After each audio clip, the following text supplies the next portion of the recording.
gonna study in college and become a programmer. I feel like it's the future to be a programmer, so I really hope that this becomes my future because I really enjoyed it. I want to be a pro gamer and a programmer as well, so these are my two goals. Pro gamer and a programmer. I mean, the pro gamer is definitely, he's taking the right steps. He's playing in the DPC league. This is his second season, of course. He's in the lower division, but his team has shown some promise here and there. When we're focusing on Ghost Frogs, though, this is a squad that came from the Open Qualifiers tee and has looked pretty good, apart from yesterday. Yeah, don't mention yesterday. No, we're not mentioning yesterday. It didn't happen. Yeah, they looked okay. I think that series yesterday is so important to touch on because Ghost Frogs and Level Up, to me, are both of the teams that should be like that third seed. Chicken Fighters looking a little bit kind of worse today. These are the two teams that I want to see looking at maybe stealing that second spot away from Chicken Fighters. Ghost Frogs not looking too hot yesterday, so Level Up is my favorite. But again, Ghost Frogs, there's a lot of, I guess, to me, it's all about the draft for them. They have great players, but their draft often feel a little bit fragmented because of the players they have, small hero pools, unfortunately. Yeah, I think Alliance has put on a clinic about the importance of a formula, making sure that you have the same components, maybe different heroes, but everyone's playing the same role in like, improv. They have similar characters, but Ghost Frogs definitely more volatility. Some games, it's like, wow, this team looks really good. Other games, they get crushed, and you're like, how did you even win the qualifier? Yeah, that is fair, but they did look very good, and they did win the qualifier. We got about 15 seconds before we show you the draft. We heard Brian laugh really hard in the background, so there's a little bit of confusion here. But with those 15 seconds, I actually want to have Kyle say a couple of times after the break so we can use that for our soundboard. Oh, like right now? Just literally just say whatever you want. Say whatever you want for the soundboard. You guys want to make me say it the way I was saying it when we weren't on camera, okay? After the break. And after the break, we need a high version and a low version. I can't do it. Yes, you can. I can't sing. High version? No, you don't have to sing it. You can just have a high voice. He's a squirrel. Can I do it when we're not on camera? No, this is the point. We do it right now. Because these microphones are better, and these are real good, yeah. We don't want you on the toilet this morning going, after the break. You did it whilst I was talking. Yeah, you can't do it while he's talking. That's it. Can you do a low version? I think the draft started. Yeah, can you do a low version? Fine. My voice doesn't go any lower. Why are you playing so hard here? Why is this so difficult? It's not that hard. See, like that. What? Do it. See? Yeah, look. Just that. Come on. Otherwise we can't. After the break. No, you got to do it when I'm not talking. Yeah, sorry, you guys keep ruining my takes. We'll stay quiet. No more panel speaking until Carl does his thing. The viewers want a game. They don't want to see us. So it's your fault right now. Everyone in chat knows that you are the one holding this entire thing hostage. Well, then it's good. I like to be in this position. It's my show now. This is all we're going to do, is sit here and stare at me. I think that's what you guys want. After the break. Are we not actually going to break? No, we're not. We're going to the draft when you're done. We're going to the draft when you're done. Literally. I'm done. We're done. We're in the draft. You can't keep stalling, Sheaves. Of course I can. Carl, you are... I am the host of the show. This is the people's determine the flow. This is the people's such a letdown. Like, actually a letdown. Actually a letdown. Determine the flow. See, like that. Oh, wow. That was on point. How did they do that? That's like 5 years old. Yeah, that was 5 years old. Oof. Jay! No, it's 7 years old.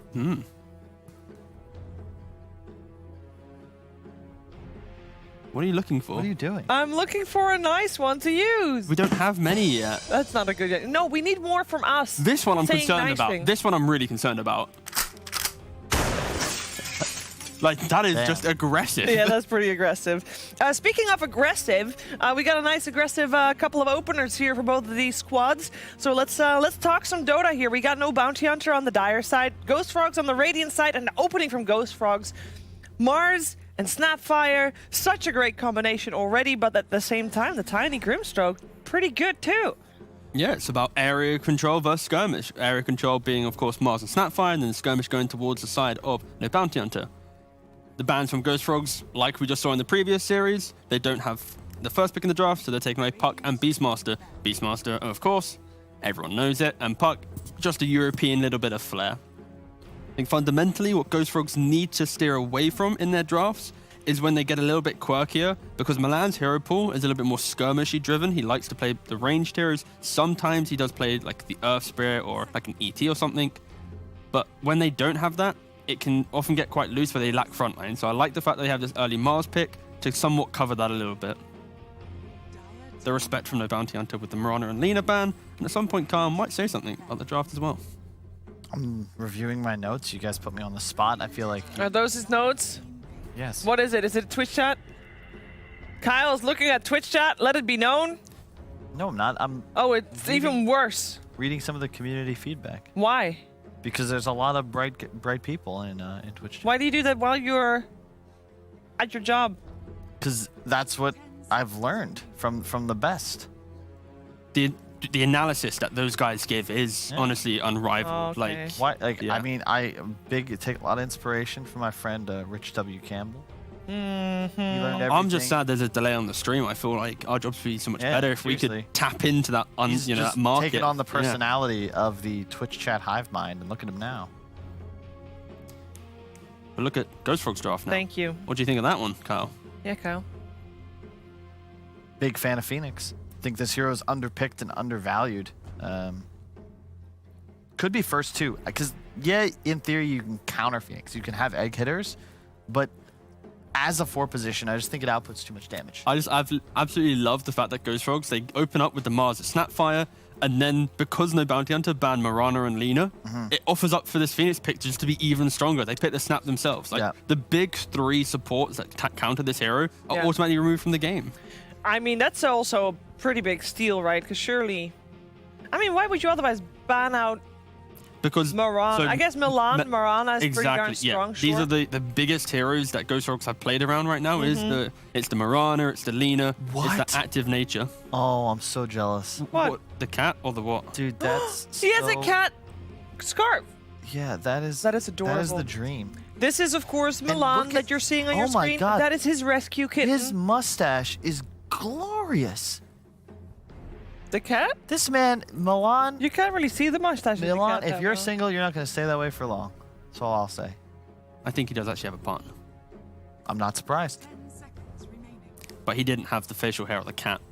He got the partner without that, and then he was able to, you know, So he must have a winning lock- personality Yeah. as well. But will they win this game? That is the question. So far, I'd say they're looking solid. Not really a huge fan of the Knicks pick because kind of overlaps with Tiny's role in team fights. You have really limited damage on your 2, 4, 5, and an immediate life Yeah. stealer just saying, hey, I'm going to ignore the 3 heroes you have selected. Good luck. Jug, Weaver also banned, both great matchups against the LA. This does open up for a very good Morphling pick. I think this is True. pretty broken here if you can get it into this slot. The only reason I'm not too happy with the Knicks pick is it's very good stopping Phoenix from diving in. You can just carapace stop him from diving, and then Snapfire can never get off. The issue is just the Tiny idea. It's not a great Tiny core game because Lifesteal you can't kill. Of course, I didn't see that at that point. But the Phoenix with the egg and then Snapfire, naturally quite a tanky support, can also cookie to disconnect from the combo of Tiny as well. So yeah, I don't like seeing Tiny cores in these type of games. Like when Secret Flex is a support, that looked pretty nice. But yeah, it's a lot of pick-off-centric heroes into a team that has basically said, we will never cross the river, we will play our lanes, and when you fight us, we'll fight our objectives, and we will crush you in them. But instead, they go for the other counter to Lifestealer, which is the Razor. Not. If it's offlane, look, if this is Nyx 4 offlane Razor, 5 Grim mid Tiny, then that kind of works out in some sense. Yeah, it's great against. Like, it's an early BKB buyer, which is necessary against the Phoenix, Snap, and Mars. Yeah. And that's the kind of thing that No Bounty Hunter need to play around. When they are so, outdrafted in the teamfight department, they need to have a strong one-to-one matchup to counter their kind of win condition and play into that non-stop with skirmishing heroes. So I can respect the Razor pick, but it does just put them on this ultimate timer of we need to beat him in lane, invade the jungle, sweep across the map like we saw in the first series today of Into the Breach, have that aggressive vision, and then they can't farm up on their heroes, and then we can punish their cooldowns.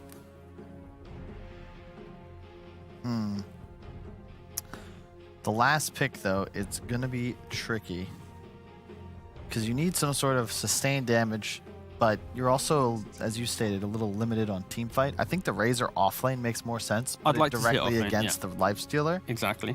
And then for a carry, Spectre's not pickable into Lifestealer. I still wouldn't Like something that buys early BKB. I still wouldn't mind the Morphling, just for the fact that you're going to have True. the Lifesteal has to... Oh, there it's banned. Troll. Oh, well. Khan has played a lot of Gyro. Yeah, you can't gyro. No. Into Mars, like with Lifestealer, this is not ideal. J4 really happy to be in this game. I do love the focus. Yeah? I'm so staring up's at the not screen. Oh, you mean focus of the camera or focus of the players? Because this focus is a bit out. Oh, well, yeah. He's not focused. The camera is not. Maybe he is.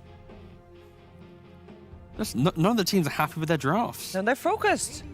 People have focus faces. They're not necessarily smiling faces. And that's okay. Okay. You can't control that. The PA, though, coming out for No Bounty Hunter. So that will be Khan's hero. It gives them some laning presence because now you have the Grim-enabled hero. You can jump on them. I don't like... The thing is with this Lifestealer, I like the idea that Lifestealer as a hero, you naturally want to buy Halberd, you can buy armor items, so you don't really care too much about the big physical damage cause. But it gives them a way to pressure the Lifestealer, unlock Roshan with the Deso on the PA, and fight. So yeah, I don't mind it. It's a lot of skirmish from No Bounty Hunter. What's the Borania hero, though? Definitely ranged hero. I think Death Prophet's the solid pick, you know? Not perfect, perhaps, but it'll get the job done. He Wouldn't mind also some tower does like the pressure. tanky ones. Yeah. Because he has played Mars mid as well. So he could play Oh, that's that. a good That's point. true, You yeah. could offlane here into the PA. Something, I don't think Slardar is the way to go, but it could work. LC, I don't know if you want a melee hero, though, into the Razor. Don't make his casual- job so easy. Yeah, like you could just go for like the casual Underlord offlane, but Nah, yeah. how about like, I guess an Enigma could be kind of cool if they want to go super slow, just get the BKB, then you don't care about the Nyx, but they have, their draft is so like clean, they aren't even pressured, and they just go for Yeah. Invoker. That's solid. It's a little rough into the Nyx Assassin, but that's the style I wanted to see. You know, Lena's banned, Well, the Death Prophet, itemization, Invoker, yeah. SF style. Well, we just saw it earlier today as well. It's going to be like the Witchblade into straight BKB style Yep. of build, where Yep. you have the armor for the PA, then you have the BKB to deal with the Nyx, and Yeah. you can just take the fight. And really good as well against the No Bounty Hunter lineup until all their BKBs are online. Because like their draft needs to run in. And if you Tornado EMP the Razor, that's it. Fight's done. As long as you remove the link, you're going to win the team fight. Well, that's the key thing. How quickly can No Bounty Hunter get a BKB on Razor? They can have the initiation tool of the Tiny, and then PA with maybe Deso straight BKB, or Battle Fury if he's feeling good into the BKB. That's their timing. If they can utilize that well, I can see them outpacing the big cooldowns.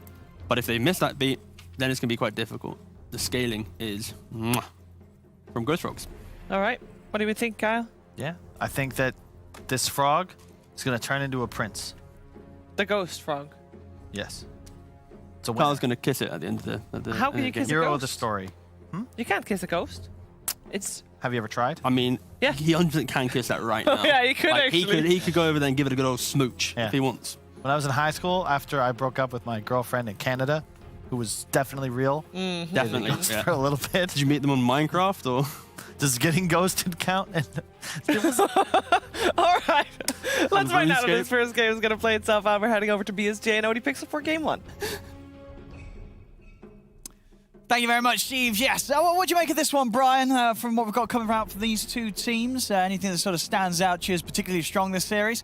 Yeah, BKBs. The panel mentioned it a lot. Team fight going in favor of the Ghost Frogs. No Bounty Hunters got a lot of single target They do. screw you. You know, you got a Grimstroke to buff that up a little bit, so maybe it can be screwed 2 targets at once, but Static Link only works on 1 target. Really, Toss and PA Dagger and I guess Nyx Mana Burn are the only synergies they got. So it's all about that Ink Swell. It's all about that low cooldown, play around the fact that Phoenix and Mars rely on theirs. All right, so sort of overall, you prefer Ghost Frogs because you feel it's a bit more of a well-rounded draft then in that sense? It has a few more ways to sort of play rather than one-dimensional. It's they're very heavy on the lanes for No Bounty Hunter. Their momentum from the Razor lane against the Lifestealer is going to play a huge part because also the Tiny, if he gets a somewhat early Blink Dagger, it's going to cause some serious issues for Ghost Frogs to be able to get to the timings they need because all their cores are very farm dependent too. Mars needs his small 1 or 2 items with the Yules or the Blink. Invoker needs that Witchblade as well as the BKB himself. And Lifestealer kind of hits like a wet noodle for the first 15 minutes of the game. Yeah. And in terms of Lifestealers, are we pretty much seeing, is Maelstrom always going to be the build-up now on Lifestealer? Do you ever go for the Armlet first? Against PA, I believe you do. Because You you would do still- need that early version of True Strike. Yep. You eventually buy that MKB, but I think it's really tough for Lifestealer to keep up and farm if he doesn't go for the Maelstrom. It's kind of weird, though, because you do want armor against Razor PA. Metric ton of physical damage, around the 25 to 30 minute mark. That you may just deal with the halberd. Maybe an AC super early. That's another option. Yeah, we'll see what route wants to go. And we'll see what we get with these lanes set up. So at the moment, Hustler is down here, but they will be bringing, of course, the Razor Blink over as well to make sure they've got this lane set up. They can try and put the pressure and contest Crystallis' CS here on the early stages. With the time that it's taken Razor to get to the lane, though, Crystallis is going to be able to get a look in on a few CS before he has to deal with the presence of the Razor. Yeah, it's really important that Blink's against the Lifestealer. Playing against the Mars Phoenix would have been super annoying. The attack speed's slow as well as the spear to break the link. So it's worth it to miss a CS or two to ensure that good matchup. Now looking at some of the other lane matchups, I mean, in the mid, Branya against Daki's Tiny, how does this sort of go down? Is Branya able to sort of just burn the mana at the Tiny and make it rather hard for him to play aggressive, or is Tiny still not going to matter too much about that because he's got that hard-hitting right click to get the CS? That should be a pretty chill lane. Invoker takes a couple levels to come online. I think Tiny's weakest levels are level 1 and 2. Once he gets a few points up in the combo, he's a lot more potent, but Invoker's got Quas, so he's very unlikely to be low enough health to get bursted. So I think both mid laners are going to be pretty chill here. Oh, we'll see. We'll do a brief pause here, but yeah, so far on the side lanes, things not looking too bad at all for the PA up top.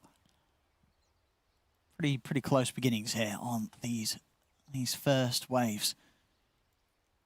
And because overall, with the lineups they have, is there always going to be the pressure for the lineup playing against the PA to not take it too late? Like, you look at this sort of game and sort of scaling potential. Is PA just going to be the ruler of the late game in sort of a matchup like this, or will they always have measures to deal with that?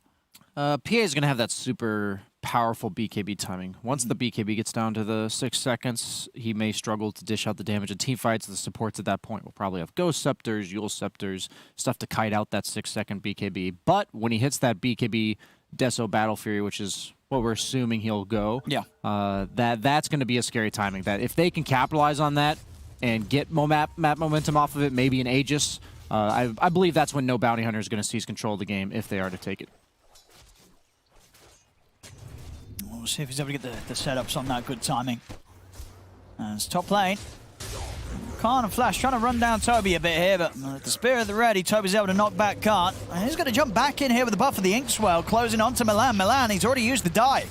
Got a few spirits to throw out here, but Milan, he is going to end up going down. And Toby find Khan in return. He got the spear back up. Khan, ooh! Actually able to jump out to the side there. He did have the spear. I guess was worried about throwing it because he thought Khan would be able to react in time. But either way, not able to throw the abilities out in time, and Khan gets away. I think that was actually pure greed. I think he was trying to get the last hit with the God's Rebuke rather than the spear, just because it costs less mana, and he didn't want to waste the cooldown. So would it have been enough damage level on speed? You think it would have had him? Yeah, I think the spear into the tree would have secured the ability to use God's Rebuke if he needed to. But I think the God's Rebuke would have been enough, and that's what he was banking on. Yeah. But didn't give credit to Khan to have enough buy enough time to be able to blink away. No, nice maneuvers indeed there from No Bounty Hunter in the top lane, keeping Khan alive. Is it on the bottom? I mean, Crystallis, he's doing pretty well, right? 15 for 2 against the 12 for 3. Are you sort of expecting as an off-lane Razor to put more pressure on the Lifestealer, or does it only really come at this stage now that the level 3's on that we'll start to see a difference? Or is indeed this Crystallis having a better time than he should considering the matchup? Yeah, I think the cookie probably helped. I didn't pay close attention, but it does somewhat help the Lifestealer's positioning to break the link even quicker. He also went for the fast boots on Crystallis, so he adjusted really well to the matchup. But the matchup, I think, only gets worse for Lifestealer as the points in Static Link rack up. Okay. They did nerf Razor's early lane. They made the Static Link buff duration less per level at the lower levels, which does hinder his ability to dominate from level 1. Eventually, Lifestealer is going to get booted out, though. Unless there's a rotation from the Invoker, which we may be looking out for, because that momentum in the bottom lane could be heavily shifted one way or the other. Oh, see, links like that. I mean, That must be it. It didn't even get a single bit of damage. That's going to feel pretty bad there for Blink. And it even reminds him, it's like a needle in the side. You Just know? showing It's like- stealing 0 attack damage. I mean, you don't see that often, but instantly broke as soon as he tried for it. Top lane, maybe seeing a kill. No, they're going to back off. Oh, See mid.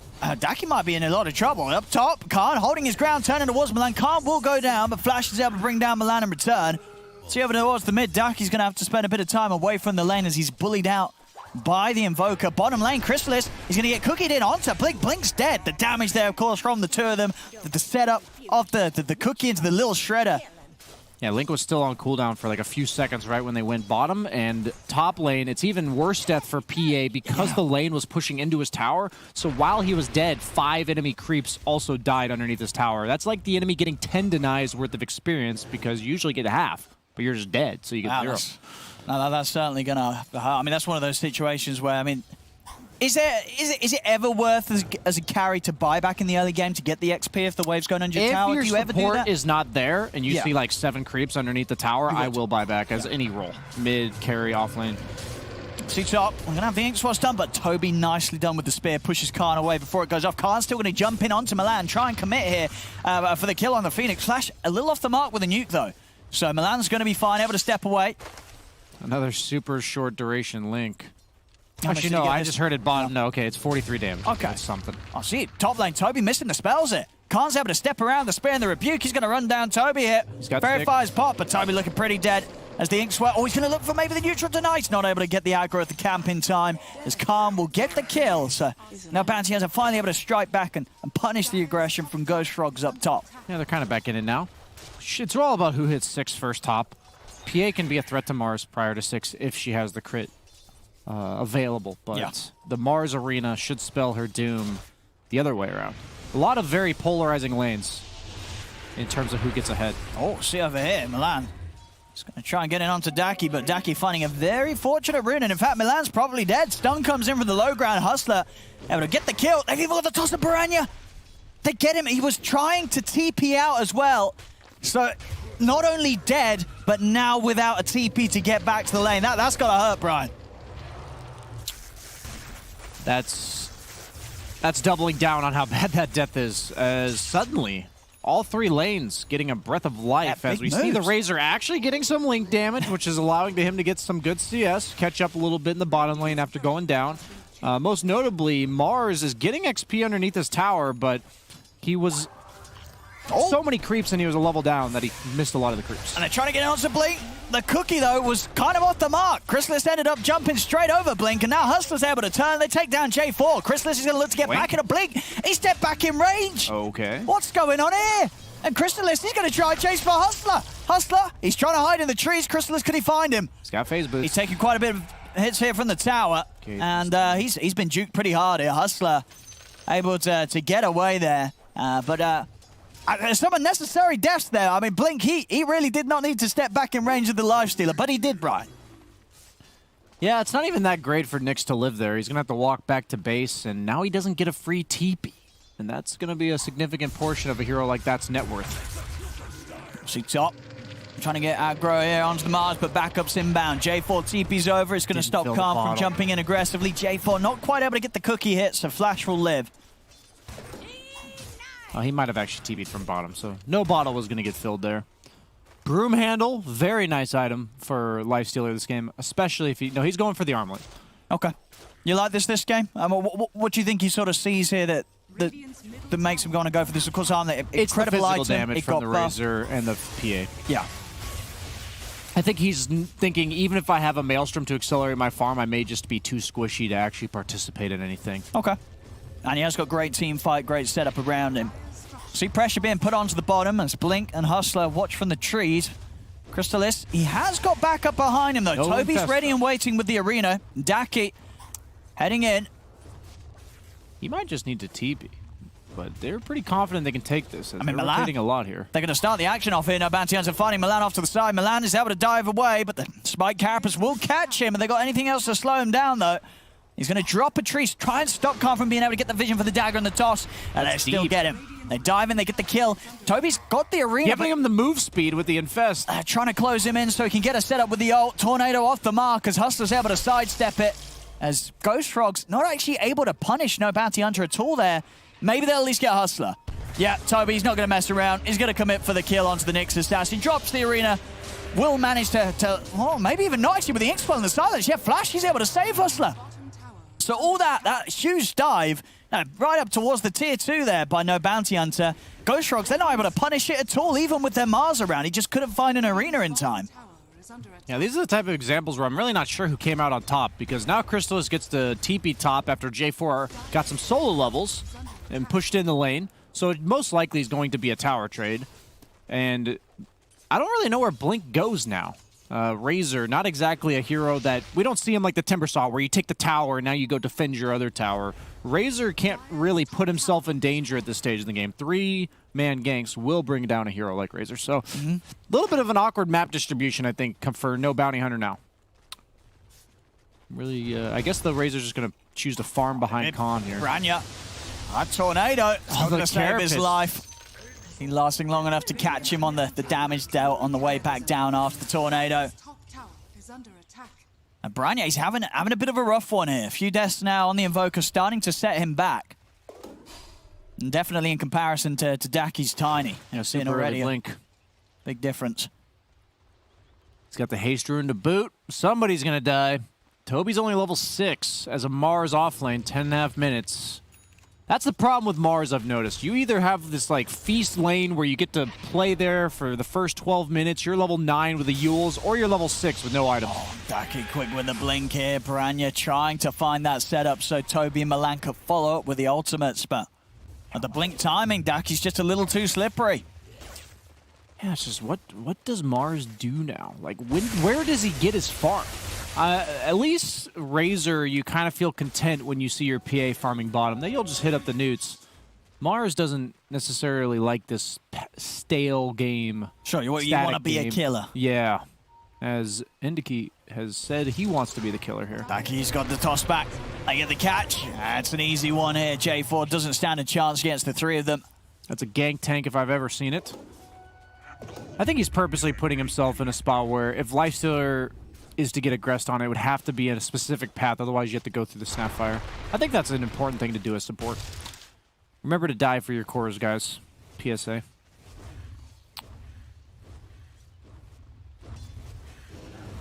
It's 1k lead, 9 to 3 at the moment, 11 minutes and a half in. Crystallis still holding strong there with in farm. That's the armlet, just a recipe away.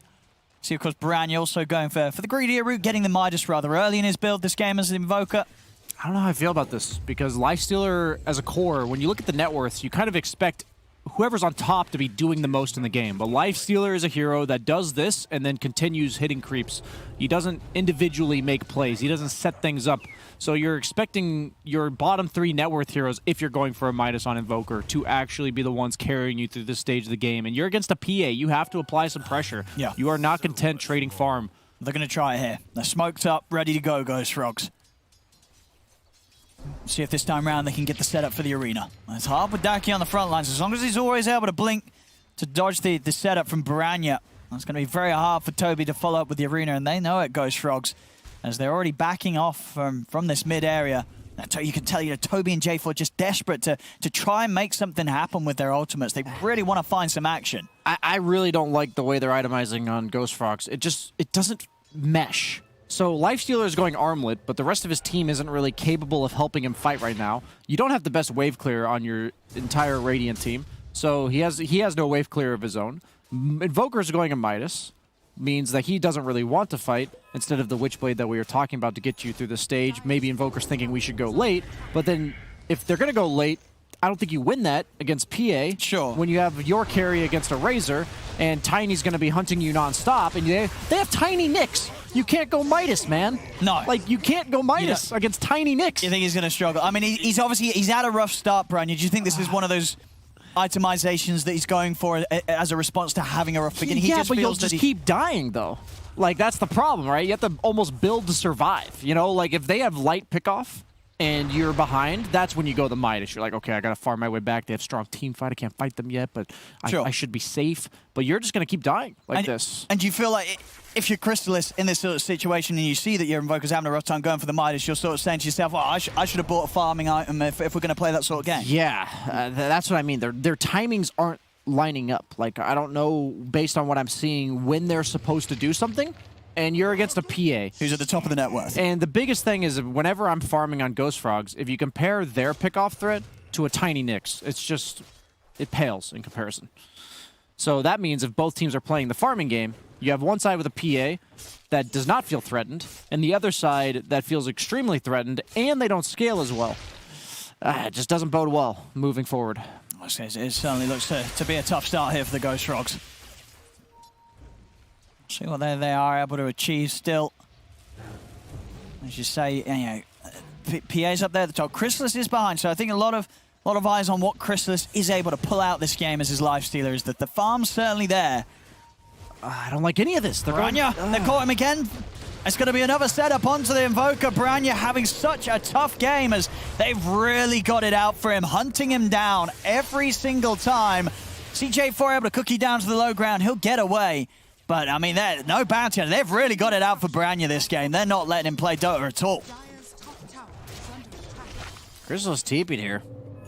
They know he can't get out, but they don't necessarily want to mess with him as the rest of the team is the people to pick on.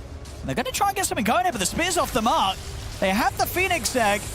And it's going to be successful, so Blink will fall. The full team fight being used here from Ghost Frogs, it gets them a kill. Has to net them a tower. They have to turn this into something more than just a simple Razor kill here, as that is a lot of resources invested.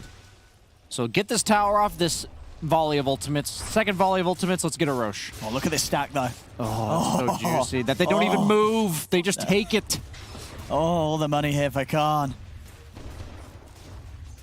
Let's see this in the mid tower. We are going to see now Bounty Hunter maybe try and defend it. Darky, does he want to jump in with this thing as well? He doesn't. He's going to respect the rage on Crystalis and not wanting to get him rage of the lifestealer. Tower's still up, though. It's very, very low, but it will remain for now. I just don't like any of the items other than maybe the Solar Crest that the Snapfire is going for, because the Veil from Phoenix, what item does no Bounty Hunter have to buy to counter everything they have? BKB, right? All four of the heroes other than Lifestealer are hard countered by BKB, and the Veil just amps that even more.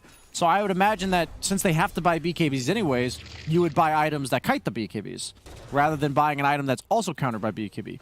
So they're kind of all-inning, and I don't think they're going to hit that timing. So it's just a bit confusing. I don't see the vision that they're going for, and I'm happy to be enlightened. I'm always happy to... Is he going for an E-Blade on Tiny? Is that what's happening? Because he's got the Ghost Scepter. He is going for the E-Blade. All right. That's a little weird. Doesn't really protect you. Lifestealer doesn't really mind E-Blade because he has Rage. Oh, see Hustler. He's going to be able to get the catch there up top as well. J4, he's been found by Blink. As J4 has got any escape here. He has got the backup of Milan. They're going to try and serve the cold snap onto Blink. In fact, they may be able to bring this Razor down as Blink in a whole lot of trouble. He will fall as Ghost Frogs are able to bait the Razor in, turn the move around on himself. Yeah, Blink's living in his own little world up there. Not too bad for the side of no Bounty Hunter just because they are still making an aggressive move mid. But if they can snowball this kill on Ghost Frogs, Mars is respawning. They have a small window with no Razor. Does he have the Blink Dagger? He does not. Still 100 gold off that Blink when he died. That's brutal. 18 minutes in, Mars has no Blink Dagger. Oh, it's been a slow start. Bottom of the net worth of all the cores. When you're near a Nyx Assassin support when you're a core, that is... It's going to feel pretty bad. That's a yikes. Yeah. As they do smoke up with that Blink Dagger timing, Infest up on Toby. Let's see what they can do. Let's see what they can farm with this reveal. I guess jumping the Tiny is going to feel pretty good. Ducky's had a pretty good game so far, but he's also playing careful. Not hanging around the mid on the front lines. He heads back. Ghost Frogs, they're going to go deeper to try and find some action. Blink. They broke, but wasn't ready to blind Blink, as I think that Dire Ward did see them. Yeah, no, would have for sure. Yeah, they know that they're hunting here. Toby with Crystalis. And now, actually, they're going to be able to make the jump back. As soon as they look to check for the ward, Milan gets jumped immediately by No Bounty Hunter. As now, again, just continuing to make it harder and harder for Ghost Frogs to actually catch them by surprise. No Bounty Hunter just doing a good job of reading the moves that the Ghost Frogs are trying to make. Daki as well, just continuing to play it very safe. Not staying around any longer than he needs to on these creep waves.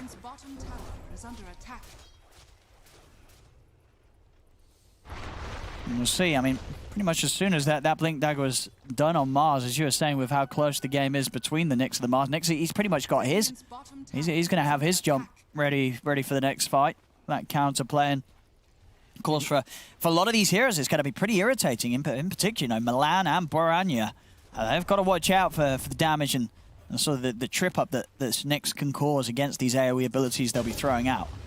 Yeah, absolutely. They have a lot of vulnerable targets, and he's got a lot of follow-up. He's got the Tiny, he's got the PA, the Grimstruck to go on him before he even blinks in, so it just seems like ease of execution of kills goes heavily in favor of No Bounty Hunter, moving at least in the near future. As Invoker has his BKB coming out pretty soon, but the concern, the panel talked about how he buys the Witchblade, then he buys the BKB. He's got the armor for PA, then he's got the BKB for everything else. But you don't have that armor for PA, so you might just get 3-shotted anyway. And Khan, he's got his own BKB, so he's going to be fully ready to just commit on these targets in the fight. And of course, in terms of things to go through that BKB, there isn't really anything at all. So not a lot to stop the PA from just beating down on whoever she gets the jump on. See if they're prepared for this move mid. Hiding in the trees, Ghost Frogs. Can't. Seeing if he can maybe spot out the action here on the back lines, but Ghost Frogs doing a good job of keeping themselves hidden. Toby, Might have that E-Blade. Does he want to try and go for the jump? They've got the cold snap. Toby's in with the spear. They're going to be able to latch him to the tree straight away. Khan's in trouble. Can he get out in time? He's able to pop the BKB. Turns over towards Boranya. Starting to force back the Invoker. They're in with the toss combo. Takes down Toby. Crystallis having to pop the rage and run. He's got to get out of there. Especially with Daki having this DD rune. This is a scary fight for Ghost Frogs to try and keep going now with Toby down. E-Blade complete on Daki. He's in with the combo. As Crystallis just doesn't stand a chance. If he gets caught without the rage now, the amount of magical burst damage coming out from this Tiny will be enough to kill anybody on the side of Ghost Frogs. Yeah, they also have the E-Blade Grimstroke Phantom combo, which is like the budget or the very expensive Pugna combo with Grimstroke. So that actually makes a lot of sense. He giving himself the E-Blade that synergizes with that Grimstroke in a lot of ways, with the ultimate, with the Phantom, and also with the fact that you will have that extra burst damage from the Inkswell. They're going to manage to spook No Bounty Hunter away from the Roshan here with that Sunstrike and Smoke coming out. But No Bounty Hunter, of course, they're still prepared to fight back. There's no Crystallis for 5 seconds. They think it's an Invis Nyx, but it's actually just PA in her own blur, which is just in onto J4. Quickly with the E-Blade, they set up, they take him down. J4's going to buy back immediately. We have the Arena and the Supernova coming out. They've trapped Daki. Is there any way of getting him out of there? It doesn't look like it. So the Tiny will fall. They bring him down. Can they get anything more, though? They turn over towards Blink. A big jump from Hustler coming into the backlines, getting the stun set up, and they burn the mana of Boranya. Boranya's got to run. Blink forcing them back in with the BKB. Boranya's going to go down as Khan's able to jump in, take him out. They'll turn over towards Toby. Toby and Crystallis trying to get out of here. Khan, he wants to keep diving. He's in underneath the tower. Hustler's in with a backup stun. Crystallis is going to pop out. Another buyback coming out, this time from Boranya. As Ghost Frogs, they'll try and look to turn this around. Blink without the BKB for now. They've got the setup with the cold snap, but he's out to the side. EMP will burn the mana, but he's got enough for the static link. Crystallis tries to commit, but the link is out. They've got the Soulbind connecting up the two of them. Hustler's ready to back in another lined up stun there from the Nyx Assassin. As they bring down Toby, Crystallis looking in a whole world of trouble as well. Good deafening blast, pushing back Khan. We'll save him for now, but it's not enough. Crystallis still ends up going down. As No Bounty Hunter just continue to push themselves further and further ahead. 21-6 now, 9K lead. I can't wait to hear the heyday Kyle's going to have going about these itemizations from Ghost Frogs. I think their timings just don't line up at all. In No Bounty Hunter, they have E-Blade, BKB on PA, and Blink Dagger on Nyx, all coming out at the same time.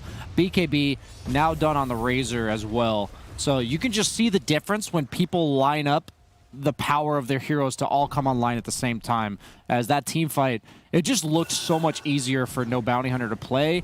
But kudos to the Nyx assassin. Hustler with those are. I think you're supposed to like average like 1 person per impale, right? That was like 3.5. We'll see it on the replay. Yeah, we're about to see one coming up right here. It's going to come after just after the egg. A good start, right? Finally, they're able to get this combo out to take down Ducky, but it takes just a little bit too long. And here it is. 3 of them. That's when you know the fight's over. Yeah. The Nyx catches you like that, and there's a PA and a BKB ready to go to town. You don't stand a chance anymore in the team fight. You've got to run. And oh, look at the little kitten. No. He's got his emotional support group right behind him. It's important. Got to be in the right mindset to take over a game of Dota. And they got a DD rune on the PA here, Can't. He's looking into the Roche pit. They're heading over. I mean, there's a DD PA. I don't know if you take your chances around here. No Bounty Hunter aren't going to respect it. They're backing off. They don't want to fully commit for the Roche. Oh, he's going to jump in, but it's read on nothing. There's nothing there. I hate to laugh at that. Oh, that's so no. sad. You gotta respect the... He goes for it. He tried, but there's nothing there. That's you gotta take your chances. Hard to watch there. And now they're ready with a chase down. Blink won't get pushed away, so the static link will come to an end. Hustler's in. He gets the stun connection onto the Phoenix. Phoenix is gone out of the fight. They're in with the wrap round. E-Blade set up onto Crystallis. The Lifestealer falls. As J4's dead. Branya, the last one left alive. They caught him with the dust. He's into the trees. I think they're content to just Roche off that. Oh, I say that Hustler. Never mind. He's walked back into vision. Hustler. Dust is running out. He's not letting anybody get away from this. Dust ran out.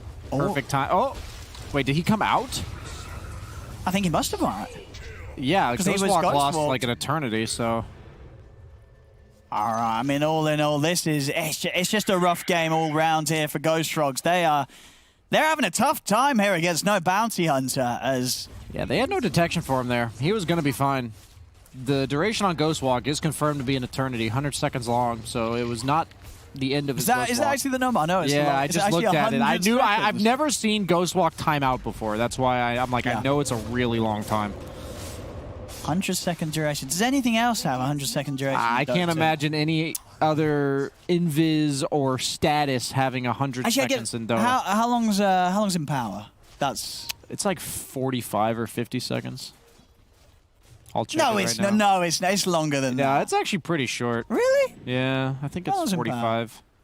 40. 40? Yeah. All right, okay, yeah. 100-second duration, yeah. That's what chat's for, you know. Guys, you got anything? 100 seconds or longer? Oh, we're going to see this again. Status effect. Another nice little jump from Hustler. I mean, this time just catches the one. Combo. Blows Lifestealer up. I mean, dude, we're seeing some tinies pop off today. And Ducky's certainly doing it here. You know, 917 with his Blink E-Blade build. He's just having a great time. And you're going to see here, he has to come out of his Ghost Walk. That's the only explanation. Right, he's in it now. What does he go for? Goes for a right click? And maybe invoke something? He does. He hits Ducky. Oh. He goes for the hit on the Tiny. And you checked? Well, nobody had any detection. He could have made it out. Back in the action. The only dust. Branya in trouble again. He's had to pop the BKB, run back to base for Crystallis. As Milan's down again, No Bounty Hunter up to the racks on the bottom lane. Full Kaya Sanj done as well now on Daki. Oh, that's the dream item to be able to go on any mid-hero. So many luxurious stats on that bad boy. This is the baiting the fight. I was going to say, that seemed a bit like a... Yeah, look, he's got a smile on his face there. That was definitely a bit of a fun, toss back into the enemy. Send him to the Overwatch. Are they going to call it? They're actually going to call it. That was the most BMGG forcing out right there. What? He definitely tossing his teammate in there. They're like, we're not going to put up with this. No, they don't want to have any funny games here. Ghost Frogs. They realized this one, it was absolutely over. 28-6, 28 minutes in, 18k lead. No Bounty Hunter. I mean, they just crushed them, really. It just, and you would say yourself, just looking from what you saw here, from Ghost Frogs, things that you think themselves as a team will look at and say, you know what, we didn't approach this the best way we could? It's just the game plan, man. Because Lifestealer is a core. You know, as a carry player, I can tell you exactly what Lifestealer is going to do for the first 15 minutes. And I can also tell you what a Tiny and a Nyx are going to do. And I'm going to tell you as an Invoker, you're not going to have any time to farm. Oh, you're not going to have any space or time to farm. And he got brutalized as he went for that Midas. And it just, the momentum's so much in favor of the PA, has all the space in the world, gets that early BKB. They all hit their timings at the same time. And that's all she wrote. Well, it certainly was. I mean, a great opening to the series for No Bounty Hunters. They're going to be feeling very good after this game one. As great stuff all around. They made it look pretty easy. First game of the series going to No Bounty Hunter against Ghost Frogs. Great showing indeed from No Bounty Hunter, and we're going to find out if they can do that again or if we will have a third game to this series. But first, we are breaking down a game one. After the break.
The first game of this best of 3 goes the way of No Bounty Hunter. They set a high tempo, kept moving around, did not give Ghost Frogs a finger, and it actually worked out really well. Ghost Frogs, they struggled, they suffered, they were pushed into their base and could not leave, and they were forced to call out the GG. And we're going to a game 2, and if of course Ghost Frogs want to win, they have to first force out that third game. We're gonna first talk about how they lost that first one though, because I think that even though I think we had higher expectations from Ghost Frogs. I'm just going to straight out say it. We thought Ghost Frogs was going to be able to put up a better fight. Better yet, we thought Ghost Frogs might be the favorite going into this one, and they did not look good, T. Just very greedy. That was it. Very, very greedy. I'll let Carl touch on itemization. That's his thing. I won't go near that. But yeah, I think the Bounty Hunter, it was simply just the amount of pressure that they applied. I think Brian mentioned it pretty well, just the fact that you have the Lystra in safe lane, your Invoker kind of needs to then play more into that. But he went a little bit greedy, Carl mentioned that in a second, and because of that, Nick's Tiny going mid, and I think Ducky, this Tiny, I was doubting how good it would be mid. He put on a bit of a clinic and showed how good it can be when the ball's in your favor. Yeah, and before I'll let Kyle reply to that, What a actually, Purge wants to talk about exactly that. Fine, it's Purge. Hi. Thank you, Shiver, Tigov, and I guess Kyle as well. Ducky did a great job in the mid lane. I was very impressed with his performance.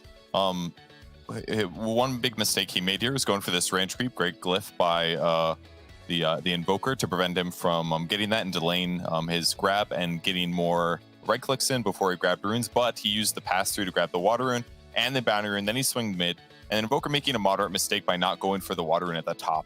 Despite Ducky being a little bit behind here, giving him an extra water rune on top of this is just absolutely not worth it and helps get him back in the laning stage, despite that really good harass. And what ends up happening afterwards is Ducky just gets some really good Avatos combos, which do a massive amount of damage here. He got fast boots, so it's not super easy for Invoker to avoid this if Invoker himself doesn't have boots, but these really add up in terms of regen over time. This is like shortly after the previous clip here. He's got a magic stick now to give him kill potential, and he's basically just always looking for potential harassment to give him some space here against the Invoker. Fairy Fire is forced. He buys himself some time with boots now on the Invoker, and he is constantly regenning, but this all really adds up. Now contesting top rune, he ends up getting Tornado EMP'd here, burns a lot of mana, but grabs the haste rune, gets the Phoenix kill, has just enough mana to get the toss with the follow-up kill, which all added up into some nice advantage. Then he roams bottom. This gank was a little bit weird by the Tiny because it was kind of low chance to succeed, but when they found that Phoenix on the backline, then we went on the longest chase ever with Invoker also teleporting in, basically futilely, not actually accomplishing much of anything by teleporting in. So this like overreaction was still ultimately in their favor as Tiny got more and more done. And now all of a sudden he's got a Blink Dagger just before 10 minutes. Those early lane advantages, all these kills that he got, those great rotations by Nyx Assassin towards the mid lane, all gives him an excellent game and allows him to cascade and create space for his PA to ultimately pull out an easy W. Thank you, Purge. And yeah, No Bounty Hunter, they looked like they were on top of things. They had some snappy timings, right, Kyle? Indeed, they did, yeah. Snappy. Snappy. Tell us more, Carl. Yeah, tell us. Thank you. Sorry. The way that they itemized, PA getting the Battle Fury into the immediate Ancient stack, Razor with the BKB, and Tiny with Massive Burst, as you said, a do-it-yourself, DIY Pugna, I think is what BSJ called it. It's just super strong, all cores spend gold, and then you immediately can look for fights. This is why I was leaning Death Prophet over Invoker. I thought Intaki would make something out of it, or not Intaki, sorry, Baranya, but if you fall behind, and now you're going Midas, you're not even a hero. Yeah. So it's Lifestealer versus the world. BKB removes everything else from the game. Razor now links Lifestealer, so that's your core one-to-one countered. Your two offlaner, well, I say two offlaners, but Invoker kind of is an offlaner when you go this route, and you're done. And There's Milan's no not having a coming good back. game either. No. The guy who normally carries the team from his pods 4, he's on a Phoenix ending the game like 8 with 8 deaths. It's, rough stuff from Ghost Frogs. They have to bounce back because that just didn't look that good. Yeah, and they have the chance to do that. Oh, he's bloody turned it off. He just... What? Kyle Dude. found a way not to... After the break! I'll have to do it manually. He shocked it dead. So we'll have to find out broke it, if Carl. Ghost Frogs You can make a broke it. comeback What's going on? after the break. After the break.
I have no clue what's happened to my colleagues, but All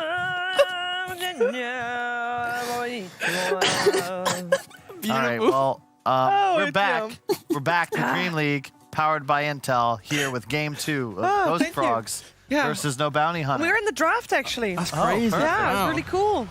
Wow. That's a real cool thing. That was you, though, right? Yeah, Is this it me? It's like you start kind of memey, but then you end so passionately. You're trying to really hit the notes. Oh my god. It's a rare sight, but it does We've- bring back memories of Shiver at karaoke after party. We have She's actually just been crying. told It's beautiful. that that everything we say Everything's recorded now, is Kyle. recorded, even if we're in the green Yeah. room. This is like perma recorded. Are you serious? Yes. Yeah. Even when we were having some discussions, Yes. it shouldn't have been recorded. They are recorded. They are also deleted once they're not used. Yeah, you but- better. You got to delete some of that. Yeah. There's some NDAs. Yes, sir. Yeah, we don't want Kyle's medical history to be known to the world. Kyle, we'll get you the creams, okay? Kyle, we'll get you the creams. Just stop reminding us.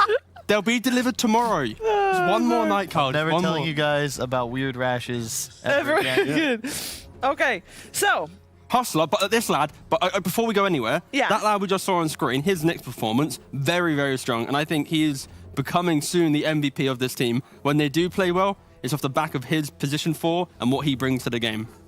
And I like seeing his Knicks. I very like how strong. you say that with so much confidence, and you're just grasping at straws. You just plucked the first thing you saw. Like, yes, No, actually- he's gonna deliver. and he is actually, I really am excited to see Hustler Thanks, do well Shiva. because he comes from the Southeast Asian region, right? He played in Upper Division previous He did, yeah. season, and I want him to do well here. We don't have. He reckon? is the only Mongolian Dota 2 player that we have in the scene. We need him to do well. Other than the stand-in. Other than Bell, the stand-in. Yeah. Which was his friend, his mate, standing in on a super short notice as well, by the way. 10 minutes. And 100% win rate in DPC. Yeah. May I add. That's pretty cool. Draft so far, though. yeah. What are we saying, Kyle? Boss man? Bossman? 2 pretty solid supports, hype plus man a as well. spirit. Which spirit do you prefer, though? I'm always more partial to Ember Spirit, but I think Void Spirit's just stronger the way people are playing around it nowadays. It's like easier to itemize, I think. Ember Spirit's so complicated. I think the nice thing about Void Spirit is in a fight, he enters the fight and then he commits to the area, retreating only when he needs to. Ember's a little bit more kind of poke and prod, playing off Yeah. flight, so he's not really on their face, he's kind of like near them. Well, it's more item dependent, whereas I think Void Spirit is all about XP. Like, you're just strong with levels. Ember, I don't know. It's one of those heroes. It's always a bit weird to figure out the right way to play it. We've seen Bots Rush be successful in the past, Battle Fury. I think that there's definitely an opening where people could just go, Phase Boots, Deso Rush, Maelstrom. I have no clue, honestly. But Brian and Owen They're having a proper chat. so They're loud. having an insane chat in the corner. Yeah. No, No, but we can can. hear you. It's beautiful. Some proper back and Don't forth stop on dialogue. our account, No, hold please. on. I can wait. Keep going, guys. You're probably having a better chat than we are. Go on. I was just whatever it took to tune you guys. I have no idea if they can hear this, but all right. I hope not. All right, bye, guys. Oh, it's whatever. I'm leaving now. They can't hear you anymore, Owen. Getting late at the studio. It is. But it's do- only 11 p.m. Oh, please don't do that. It's beautiful. It's this part. She really commits to the end. Really, like, passionately. You like. What people don't know. I did it is as well beforehand. that Tigov is singing that. He's been singing that for days. Oh, on yeah. end. Constantly putting it in That's people's how we heads. do it. And that's the only reason why that came out, okay? Got it. Oh no, that means they also probably recorded me, Cap, and BSJ all singing. No. The recording's only just started like within the last Yeah, hour. yeah, so yeah. Don't worry. Don't worry. We haven't got every your. American has heard the same. Oh no, please don't do it. I'm not And I gonna don't sing want to it. even No. have that as a button. No, That would I don't be want that as a button. Very sad. What? It's already a button. Oh, you. no. That was not you singing, Kyle. I know That, you to be think very, it, yeah, that was with the musical to back it up. The draft Oh. has progressed a little. I don't know how I feel about a Rubik in this position. Never been a fan of double squishy support. And I don't really see the steal. Is it for the Snapfire spells? Like you I think steal ult or? the main thing here is Milan, he had a really difficult game 1, and he just wants to be on a more comfort hero. Mirana and Lina are banned out.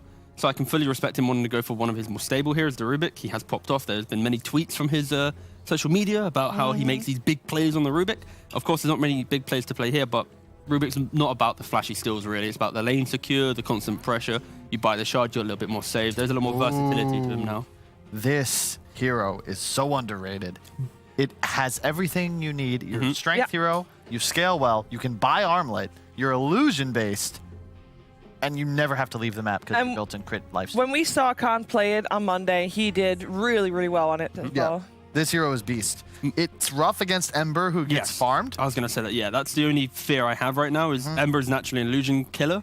And if he itemizes with Shivas and armor items, Ember doesn't die to that explosive burst that CK does provide. And yeah, that's your big concern is like suddenly Ember Darkseer is just, there's no purge. They're just double shield, run forward, and nothing really NBH can do about it. But I feel like this doesn't feel like the most optimal pick here because it's good for aggression and fighting and killing off the illusions. But a Darkseer Rubik lane isn't the most potent. Exactly. And imagine if this Abaddon's now suddenly off lane, they're going to have this big front line to soak up this annoying damage. And Snapfire and CK is going to be so strong in the lane, especially when there isn't a melee hero to frontline for the Darkseer and tank up the shells. That's the big concern is that if you have like a Tusk, you threaten kills, you can rotate more efficiently, you're better at dragging the lane. Rubik just kind of exists. Maybe he'll stack a camp, but... Secures a range creep if he's having a good one. That was an insta-ban from No Bounty Hunter, by the way. They know exactly what they want.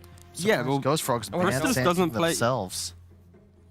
I would never, like, why would you would pick Sand King into Rubik? Like, it's Ghost Frogs, I would think, that would consider a Sand King mid. And this is kind of the, unfortunately for Ghost Frogs, even though their players are, mechanically very good, their hero pools are some of the smallest of this division, and it's what held them back certain players in the first season specifically. And for Crystallis, Bloodseeker, Juggernaut, Lifestealer, he's like the main three, of course. Monkey King is his best hero, kind of been nerfed into an oblivion to some degree. Lifestealer's still in the pool, though. And Troll gets banned. Troll's another hero he had played, but yeah, that's really good against illusion heroes. I don't think they really care about this Lifesteal or anything like that. Okay. Yeah, Let's see what they they'll go play. PO. Okay. They now have a win condition. I like that from Ghost Frogs. Yeah. We haven't had Crystallis play PL in this season just yet.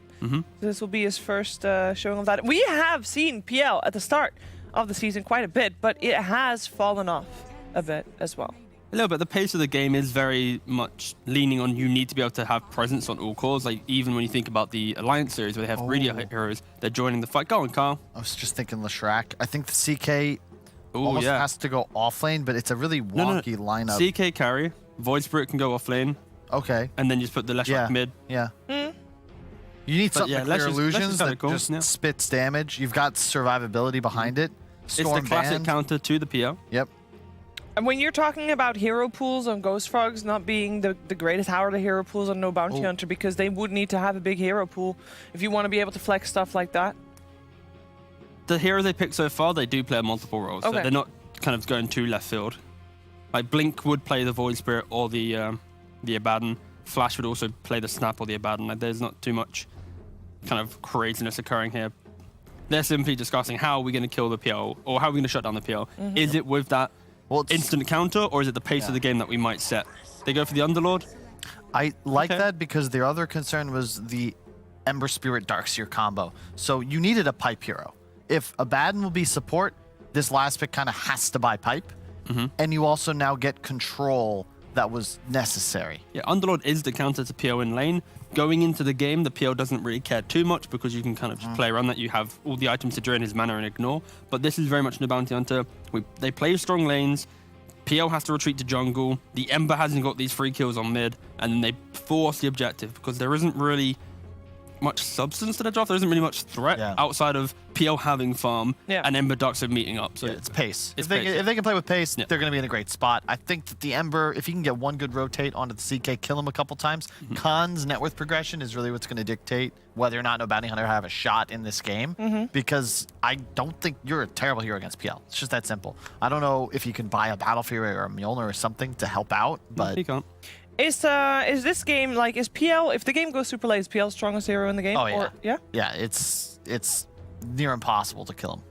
He's like 3-4 items and he's going to have a pretty good time. But luckily, we do have a carry expert on the cast who will be able to truly break down the PL versus the Underlord and the CK and all that shenanigans. And that means, do you want me to do the segue Yeah, too? I was going to say, once And you're that busy, you means might as we've well. got game 2! Woo! Going to Brian and OD Pixel! Woo! Thank you very much, T. And yeah, indeed we do. Yeah, as the carry expert myself. I mean, Brian, what's going on here? PL versus the CK. Yeah, you're feeling pretty good here if you're the team that's been able to grab the PL to close things up. Yeah, I think I'm feeling about half as good as Tigo over there. I want a little bit of whatever he had going into that panel. Yeah, I think the PL is heavily favored here. Underlord is annoying for PL in the sense that he mitigates a lot of his damage, but also has a pretty free farm lane, but it doesn't stop PL from carrying the game. It kind of like slows down PL's pacing so that the guy on the other team can carry the game. So like if I have a Underlord with a Jug with a Battle Fury, or a PA with a Battle Fury, or an Anti-Mage with a Battle Fury, or some guy with a Mjolnir, then I would feel good about what the Underlord is going to do in the game to shut down the PL. But in this case, I maybe the CK cleave talent. I don't think it's going to be good enough. What levels you get the cleave? 15. 15. So it's I think it's what, 35%? 35% cleave. I think Darkseer is really good against both of these cores. Yeah. Meaning if you had Darkseer against the PL or Darkseer against the CK. And from what I understand about Dota, if the lanes go normal, PL gets to play a super chill game, and CK is going to have an Ember in his face the whole game. That's kind of how I look at the farming of this game, similar to last game, but in reverse of which team has the favorable dynamic. You had the PA kind of just chill in last game, while on the other hand, the Lifestealer and the Invoker were getting ran at the whole time. I think it's going to be reversed here. Yeah. But we'll see how it plays out. The Zemba's going to have a lot of things to back him up and buff him up, right? You're going to have the Zemba jumping at you with the Ink Swell, the Iron Shells on you. It's definitely sets Brian up to have a potentially much better game than he did last game. Did struggle on the Invoker in game 1. This time around, things looking a bit better for him on the Ember and the matchups. Yeah, Milan is going to play a crucial role in this game as well. Underlord, similar to Veno, where you're a hero that applies a lot of tower pressure. You also defend towers very well, but you have one spell that you rely on to do that. Veno, it's the wards. And with Underlord, it's the Firestorm. And if Rubik steals those spells, as early as 9-10 minutes in the game, your job is basically negated by a position 4. Because he'll just follow you. So that could spell some problems. I'm going to try and start some action here around the rune. They'll be able to secure it for themselves. So with that, they'll manage to get themselves 3.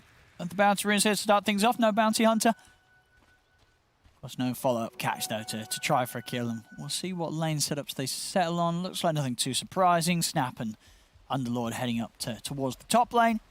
They'll have that CK Abaddon down bot. And so as the panel says, you know, as the CK, is there any way you can change up your item build this game to try and deal with the PL, or you just got to sort of, you got to stick with what's good for the hero? There's just, you don't have the potential to adapt with the CK. You got the cleave talent, that's about it. I don't think there's anything else you can do. I think you're going to go most likely like the Armlet, SNY, Heart, BKB, you know, kind of thing. I can't really see any other way he's going to go with this. Maybe Echo Saber. I haven't seen a CK in a while. Curious to see how it plays out. Maybe they know something I don't. Oh, we'll see. He should have a very good lane. He should, with the sustain coming out from his crit, as well as the sustain from the Abaddon against Darkseer, which sustains the name of the game, should have a pretty free farm time down here. Sure. Well, I mean, definitely a better time you'd imagine than Chrysalis in this top lane, as you say. They can put pressure onto the PL in this laning stage, the two of them. Yeah, I'm surprised he's struggling as much as he is. Only 2 CS, I guess 3 after 2 creep waves for Chrysalis. Did elect to go for Lance level 1, trying to get the range creeps. I think you kind of just leave that up to the Grimstroke here, which they do a good job of securing those. It's really important to not get those early denies when you're a hero like PL. Very level dependent carry. A lot of carries are item dependent, where if they don't get the farm, it doesn't matter. As we see Flash, his life is flashing before our eyes here. Just able to run him down here, the two of them with the shells on him. Not quite having the movement speed to be able to break away from both of the than the Darkseer Rubik combo. And the lane's pushing into them too, so they didn't really miss much. Very efficient kill. See top lane, definitely still the struggles to be had here for Crystallis on the first few waves. If they win all 3 lanes, like I said, that's usually where PL kind of struggles. It's the fact that he's not a 1v9 hero. PL is a, I will eventually carry the game if it's close kind of hero. One lane Milan. He's got the stick charge, and Toby with some good body blocks as well will stop Khan and Flash from being able to run down the Rubik. And it was sort of over if they do have good lanes across the board, no bounty hunter with this lineup. Can they hit timing as a team and as a 5-man where they'll be able to go for fights and objectives before the PL's ready to actually turn up? Oh, absolutely. See bottom, this time around Khan is able to get the kill. Flash is going to be run down by the Iron Shell. The shield's going to pop in a minute, but not quite enough damage there from the Iron Shell to actually break it. So Flash is going to be fine. Are they going to kill him with the extra miscoils? No crits. You never know with CK because he has high damage variance, highest in the game, 30 damage variance on his normal attacks, but then he also has the chance to crit, and then his crit has a wide variance as well. So he could be hitting for as little as 64 and as much as like 140 with one attack. So when you're going for those kills, I hate gauging it on CK. It's even worse than PA. At least with PA, you know you're either going to hit for a ton or very little. Top lane Crystallis. He's getting aggressive on a Hustler here with a Doppelganger. He's actually going to be able to take the kill here around the two of them. Blink not able to do enough to push Crystallis back off the snap fire. Oh, he's chunking him down, though. He's got Firestorm back up. Ooh, don't want to throw it down there. Y'all received a lot of laning nerfs. Base damage, base armor. It's adding up here in top lane. I'm going to try and turn on to Blink now. See if they do nearly enough damage to bring him down, but they don't. Still a little too hard to get in onto him. Over towards the mid lane. They've come in with a move. Tries to slide dodge the Cookie, but the Cookie still makes the connection. Branya, the Flame Guard up, but Daki, is he able to find the damage? He's not. Branya actually able to get away from this. Good attempt from Hustler with the move towards mid, but not enough to bring him down. Remnant's out though. Oh, he sticks around and he dies. What? Daki just able to step in under the tower. Branya, he had a rough game 1, and with moves like that, he might have a rough game 2 here as well, Brian. Yeah, there's 5 creeps dying underneath his tower. Similar story to last game. Anytime you die like that on a core, it's even worse. And he even goes and steals the bounty rune that spawned at 3 minutes. Oh, that's gonna hurt. Sit down bottom. I'll try and turn things on to Flash. They're able to nuke him down before he can get a spell off. See if they can run down Khan as well. He's got stick charges, and Toby's not going to look to dive underneath the tower.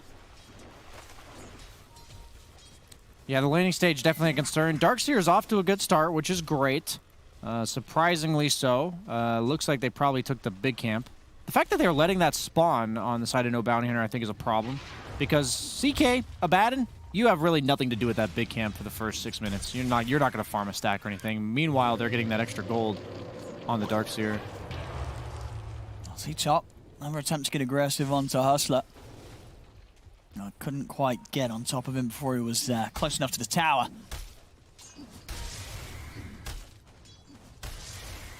Toby has a Ring of Health. Is that going to be a Vanguard, maybe? So far, he's just queuing up the mana boots. Could just be a pipe. I imagine it's going to be Hood Pipe right this game.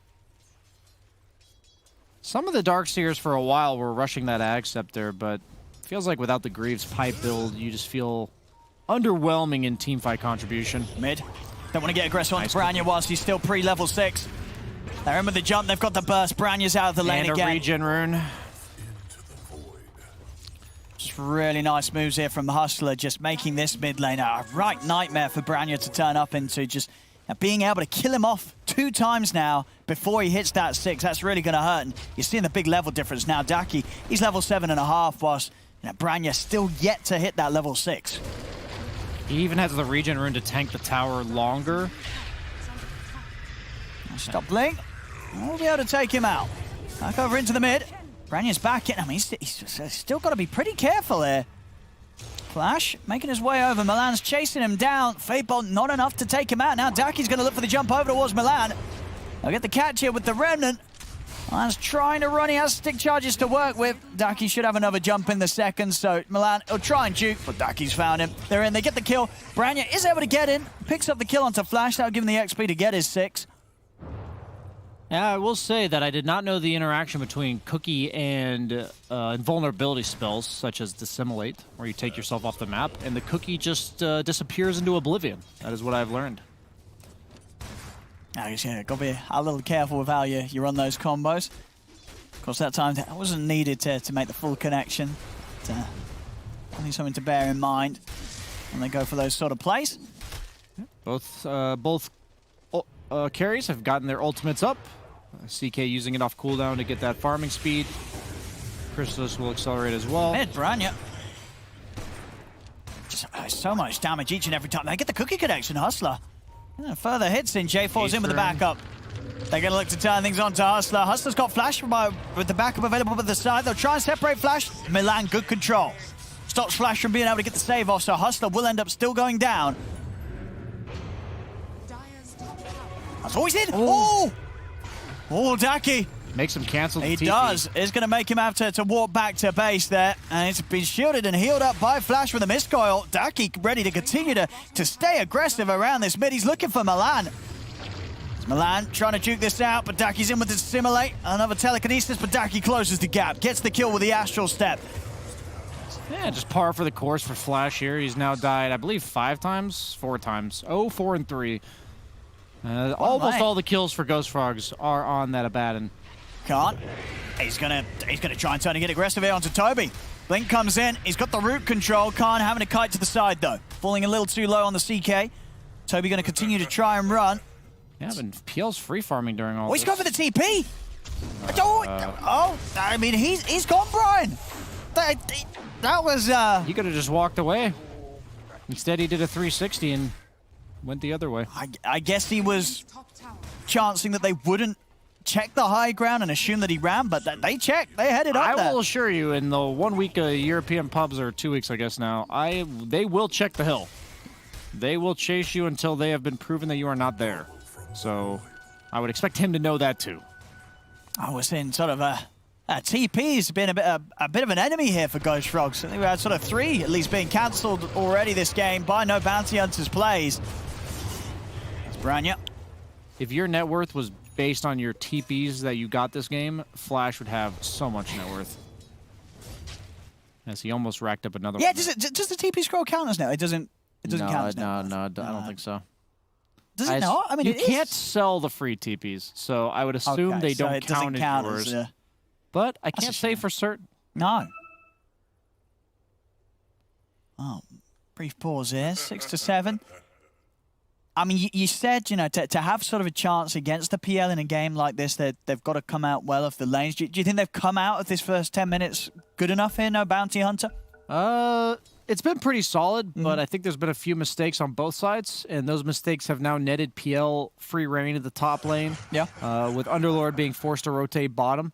They get the kill on Darkseer, which is great because Toby made a little bit of a misplay, but you have one carry that's doing this, and the other carry who's continuously hitting creeps. Sure. So that's going to help out the PL's timings in comparison to Khan's, and that's PL's the win condition. You know, Ember had a rough start, but he's made a decent recovery, all things considered, in the mid lane.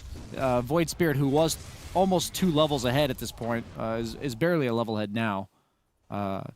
So Ember, whose responsibility is to make some space in the mid game, queues up the Maelstrom.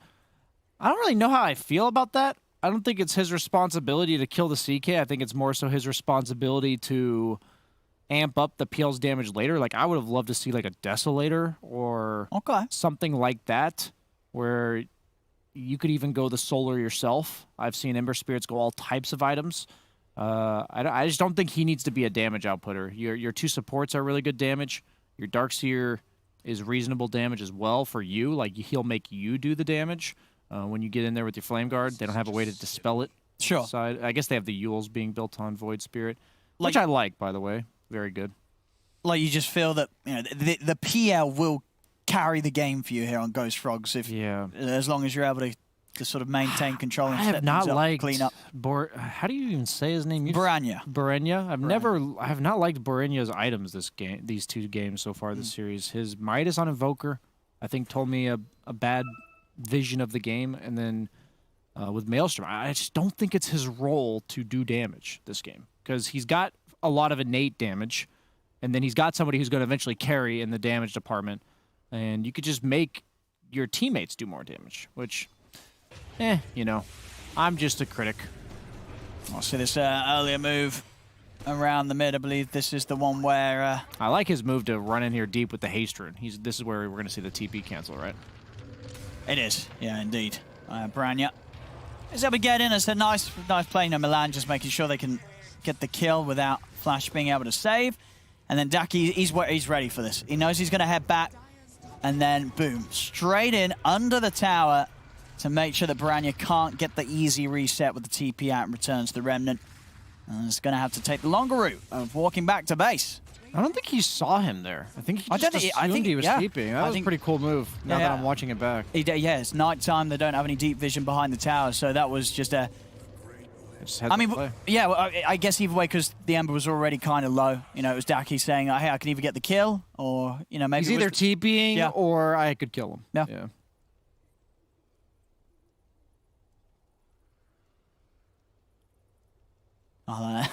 Daki's cool for the go here. He says, who gives a crap? Like, he's like, no, I can't hear anyone. No one can hear me. Go. Yeah, my favorite's when people come back from being disconnected in a pub and they don't notice somebody else on the other team's disconnected, and they just say go and then unpause. Yeah, they notice, Brian. They're just like, oh, you waited for me? We're not waiting for you. Let's go. They at least act like they didn't see it. You know, I try to give people the benefit of the doubt. Do people respect pausing at your level of the game in ranked? Nope. No. If there's a game where somebody DCs and people wait, it's the exception. Really? Not the expectation. But you're not the one hitting F9. No, I have to maintain appearances for my for my stream views. You know, I actually, the only time I get really upset and sometimes push F9 is especially in NA. It's a tradition at this point, which I think is, you know, when I say tradition, I don't say that happily, to pause after the game starts. Like right when the game starts, people say, I'm going to chain queue, but now I'm going to go to the bathroom or take a smoke break at the start of the game rather than before they queue. And those are the pauses where I get really upset and I might just unpause. Because I'm like, dude, you are actually putting your time above the 9 other people in this game. You could have just waited to queue. But, you know, neither here nor there. We're back into the game. We're back. 50-50 on the rune, and Void Spirit gets the DD. Oh, boy. That's pretty big 50-50 there. Both spirits utilize that quite well. You got to be careful. So, yeah, then for Khan, after the armlet, what would you imagine the build-up is? Is it just going to be armlet, Echo Saber? Armlet, Echo Saber, SNY, BKB Heart. All these are reasonable choices for CK, I think. You will need a BKB this game for sure. He's looking a little dead here with the wall drop down. There's no chance Milan even having the Stolen Phantasm. Get some illusions out himself to style on him as Khan gets brought down. The problem with CK is there's no lane he feels happy to occupy. You don't lane well against PL because you don't deal with the illusions. You don't lane well against Darkseer because you don't deal with the Ion Shell, and you can't lane against Ember. So where does he go? He has to jungle, makes his positioning on the map very predictable, and they capitalize on that on the Ghost Frog side. That was my nervousness for the CK. Thought it was going to be the Ember running at him, but instead it's just the 2 supports. Yeah, and they're able to do a good enough job. You see mid-flash. At the back of Daki trying to jump in. Chain's holding back momentarily. Telekinesis as well. Shield? Okay, whew. He's fine. In fact, he's just going to get in aggressive. Look for the kill onto J4, and he'll get it. Takes down J4. Baranya trying to jump across to chase him down. Is able to get him in return. So quite a big kill there for Baranya, being able to shut down Daki. He ran away from Flash there. That was so weird. He astral stepped upward and then ran right instead of left, where Flash was ready to shield him again and just got changed and brought down. I think he could have maybe lived there. PL #1 net worth, followed by... Oh, never mind. Ember overtakes the Underlord. Was followed by 3 people from the Radiant side. Oh, it's very close all around, but as you say, I mean, we've barely seen the PL because he's just been living on his own little world up top. Yeah, it's the absolute dream. When we haven't been able to comment on him in the last 4 minutes, that's exactly what he wants. I'll see the cookie set up here on the mid. They get the stun onto Branya, but the soul binds out. They've caught the two of them here, and they just both get blown up by J4. All right, I mean, that's 2 times in a row now where Daki's dying in the mid lane, and that sort of control of the momentum here by Ghost Frogs is it's just going to do so much. Why is he so intent on picking on the Ember Spirit? Like, that era is already over. Like, Borinya has already recovered. So, like, why are you trying to mess with this guy? He's got the Inkswell behind him. He's really strong. Go run at the PL. Force some reactions. You don't need to kill him. Just make the Ember go help. But instead, they're just completely playing the game on their own terms on Ghost Frogs. CK with a couple deaths, while PL absolute free reign. It really is. That's what nets this 700 net worth lead. I want to see a move from No Bounty Hunter that forces a reaction. Blink, completely reasonable to be doing his own damn thing down here. But Void Spirit, time to run at the PL, as he now runs a top lane saying, we're going to take this tower. Maybe too little too late, though, as PL should have... Oh, he's got Diffusal. Yeah, he's already got the full Diffusal and working on a Hood. You like this build-up Diffusal, Hood, Heart, just going full tank? Yeah, I think against Underlord, you do need a bit of sustain. Yeah. He has the Chip Vest, which is one of the best neutral items for PL. Behind the Possess Mask, you do struggle to have a bit of early sustain issues. Basically a ring of health for you, that Chip Vest. Sure, what, it's just enough that you're never needing to ferry regen. Yeah, that's a yourself. big deal. You can take Ancients without worrying about the health you pay for it. Every carry has his own issues. PL sustain generally. Or death. But they haven't really run at him this game. As Borinya is suddenly able to start cutting creep waves behind tier 1, almost at the tier 2 mid, which means just so much farm efficiency going the way of Ghost Frogs as they smoke up, ready to get PL in on the action. Oh, they gotta watch out here. No Bounty Hunter around the mid. If Ghost Frogs get this jump from the high ground. Underlord does not deal with this Diffusal well. He does just get mana burn, and he's not set up around the mid tower right now. He is not ready to defend this, as Flash might be biting the bullet again. Let's go borrow time. Stolen Remnant by Rubik there. Yeah, just getting destroyed here by them. Chrysalis in this Diffusal Blade timing. Yeah, Diffusal Blade very strong against these tanky, takes 10 seconds to kill you kind of heroes. The Abaddon, the Underlord, even CK. No, for sure, yeah. Not a hero with the greatest of mana pools at all. Full pipe on Toby as well. Hood plus pipe. Oh, Blink. He's trying to step up here. They do have the Kisses coming in as well. The wall's down. Blink just getting taken out here by Crystallis' illusions. As it's another kill for Ghost Frog. Daki, he's got to get out of it. As there's no fight to be had. Branya's going to try and hunt for him. Closing the gap again. Could he get in time? Oh! Invis rune. He's away. No detection here on the front lines as Daki's able to duke this out. No sentries down either, so Daki will live thanks to the rune. I don't see how they come back, though. PL's just so free to do whatever he wants. How do they stun this guy, you know? Like, if he's going to be able to doppel anytime. They need the root into root from the Underlord with, like, a CK stun to follow prior to the Manta, or I guess just going straight hard on PL. I think Manta would have been nice here, but if you just get raw HP, it can be... Yeah, he's going for the SNY instead of the Manta, okay. As he's queuing up the BKB on Khan. I just don't believe in CK. When I saw the draft, like, I thought the lanes were going really well for No Bounty Hunter, but... CK, man, I don't want to play this hero. I don't want it on my team either. Can't. He's going to be saved here by Flash with the shield. Crystallis, he's going to hold back in, not look to dive in on Blink with the backup No Bounty Hunter have around this tier 2. Void Spirit is splitting top. Going for an Ag Scepter. That's a decent way to control the PL. I've got the root on the PL, but Ghost Frogs have backup coming in. But it's like, now what?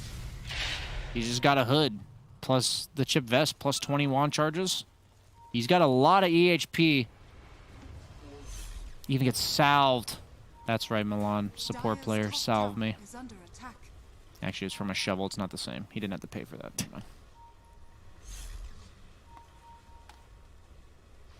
It seems very tough. They're only down 2k, but it's just how on earth are they going to deal with this PL? Going to take some big mistakes from Crystallis. I've got the rod, so an extra bit of control. They can find that initial setup around the doppelgangers. They might be able to catch Barinho with that. Unless he can't. Getting to Overpon here. A kiss is coming out. They've got the initial route onto Christmas. They drag it back onto the tower. They've got him. Underneath the tower, they get the kill. Crystallis will be punished. I mean, if you just doppel into their tier 2, that's a way to die. And now, now no Bounty Hunter can try and chase for more with the PL god. Oh, it's a nice vacuum wall, though. Is it nice enough, though? It doesn't look like it. Khan's too strong. They've lost 3 heroes. They're going to lose Branya here as well. It's a triple kill for the CK, Brian. Yeah, you didn't expect that, did you? Triple kill Khan. Milan as well. They've got the root. They've got the catch. He's also going to get taken out. It's a team wipe, Brian. Crystallis, what are you doing, man? Like, they can't stun you, but he doppels into them. So then the Underlord just lays a root down, and then roots him again, and then he just dies. I mean, that's got to hurt there for Dyer. I mean, they capitalized on it well. Wow, they were like, what the hell is this guy doing? And they just TP'd everyone in and killed him. Like, the Khan was ready. I mean, he was. I don't think Khan was expected to pick up a triple kill like that. Yeah. Just a triple kill for him. BKB's done. And, you know, Ghost Frog, for the strength that their heroes have, they certainly gave no Bounty Hunter a lovely boost here. See this again, Crystallis. She's getting caught out. The pit into the stun, under the tower with the kisses going. Nice heads-up play from Hustler to just get the kisses going immediately. Back in the game, Toby's dead on the top lane. It's another kill for Khan. Yeah, this is... So whenever us casters or analysts talk about, like, this guy can't die, that's with the implication that he has to do something wrong to die. And PL way overstepped his boundaries. He's probably thinking, I can't die. They got team wiped. They then proceeded to lose Toby on the Dark Sea again. And now they're going to lose Roche Brian. Yeah, I mean, 5-man from No Bounty Hunter is scary. The Underlord aura, as well as the AoE root, very hard for PL, Ember, and Darkseer to deal with. All heroes that rely on movement and movement-based spells to navigate the fight. So suddenly, Void Spirit, 600 gold from an Axe, has an Arcane Rune, Nether Shawl. It's got an Aegis. I was saying this spell Doom for a No Bounty Hunter, but suddenly the game's blown wide open as, I mean, that's just the kind of mistake you can't make in competitive Dota. You just can't do it. I've made it plenty of times. Trust me, you usually lose the game. This reminds me of a time I did that against Kyle. One of the few times I was supposed to beat him, and I ran into my own triangle without a BKB yet on CK and instantly died, and we lost the game. I will not forget it. Kyle probably didn't remember this until now, and I just gave him more ammunition. I'm not happy about it, but it's late night. Sometimes you say things you regret. He's probably taking a snooze out of the back. Yeah, he's probably... He's not watching the game. That's the boat. Yeah, true. That would explain a lot based on his analysis of the games. We've got Khan. Go for the blink next. You like this? What does this sort of do for the CK here? Let you follow up the Void Spirit, I think. Yeah. It's really hard to walk in against Darkseer, Grimstroke. You can just blow up targets. They have a lot of squishies. Even Ember is kind of a squishy in this case. You can, your illusions do follow you. Pretty wide drag range. It is longer than the blink range in terms of your Reality Rift. So if you ult, then blink, then Reality Rift, your illusions will come with you. Well, and they're going to get this tier 2 tower. Ghost Frog's not looking to respond straight away. They'll put the fortification, but man, no Bounty Hunter. They're not going anywhere. They've got BKB, they've got Phantasm. They know it's kind of hard for Ghost Frogs to come in with a defense like this. They're trying for the trade themselves, Ghost Frogs. And I think they were going to rift down here. Did get cancelled, so they won't actually make it down. Crystal's going for a heart. The problem is, against Underlord, PL's main issue is damage. So the fact that he's going heart before any other agility Yasha-based item could be a problem, but the shard. You know, we haven't seen it yet. Looks like he wants to complete the heart first. If he follows that up with a shard, I'll feel pretty good about that timing. No Bounty Hunter, though. They've got the Ags, Nether Shawl, Aegis. Time to roll. Of course, there's... For my coffers. Ducky. Not going to quite catch J4. Oh, give him the whip. He's not going to catch it. He's going to dive in deep here under the tier 2 tower. I've got the root control, firestorm damage as well. J4 ticking down low, but Daki, he's gonna die for this. Has got the Aegis. So he'll be back for a second round. When I said roll, but... You see there, the blink from CK. He does do a lot of damage. He does. He can close that gap, get in with the hard hits. And as you said, following up any sort of setup, if they ever get the root opening onto any of the heroes. And PL will blow up, even with a heart, to be honest, against that CK ultimate. A lot of damage, as he did take the 12 strength talent as opposed to the cleave talent. Cleave. I mean, do you respect that hit? I don't know. I mean, obviously, it's building up the single target, right? He's expecting, the situations that they kill this PL is going to be the situations where he's able to get the follow-up, jump in, and be in close range. And having the extra strength is going to give him more benefits, rather than trying to deal with the illusions, right? If he's trying to deal with the illusions in a team fight, they probably lost the team fight, or they're going to struggle anyway. Your illusions don't cleave, which makes it, super awkward, right? It is, a weird talent. It's it helps him farm, but PL or CK kind of needs that farm earlier than level 15. Oh, yeah, I can buy. He's got the Ag Shard queued up on CK. I've been waiting to see this. No, I believe it's I've 6 seconds, right? Yeah, the target for 6 seconds, and it increases your cast range by 300. Looks like he's kind of all-inning the Blink Shard build. Look at Vulprania, he's quick with the BKB.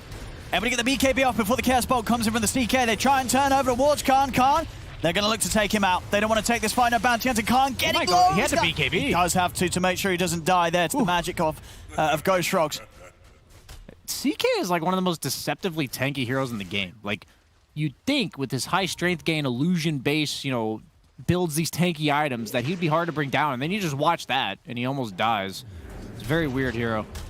Oh, lovely rift out, though. Good call from Blink to just say that they don't want to take the fight. Yeah, if I had to review it on Uber, I'd give it 4. No, nobody getting left behind here either. I had to pop my BKB, but you kept me alive. 4 stars. Actually, they're going to try and get back in on this Daki.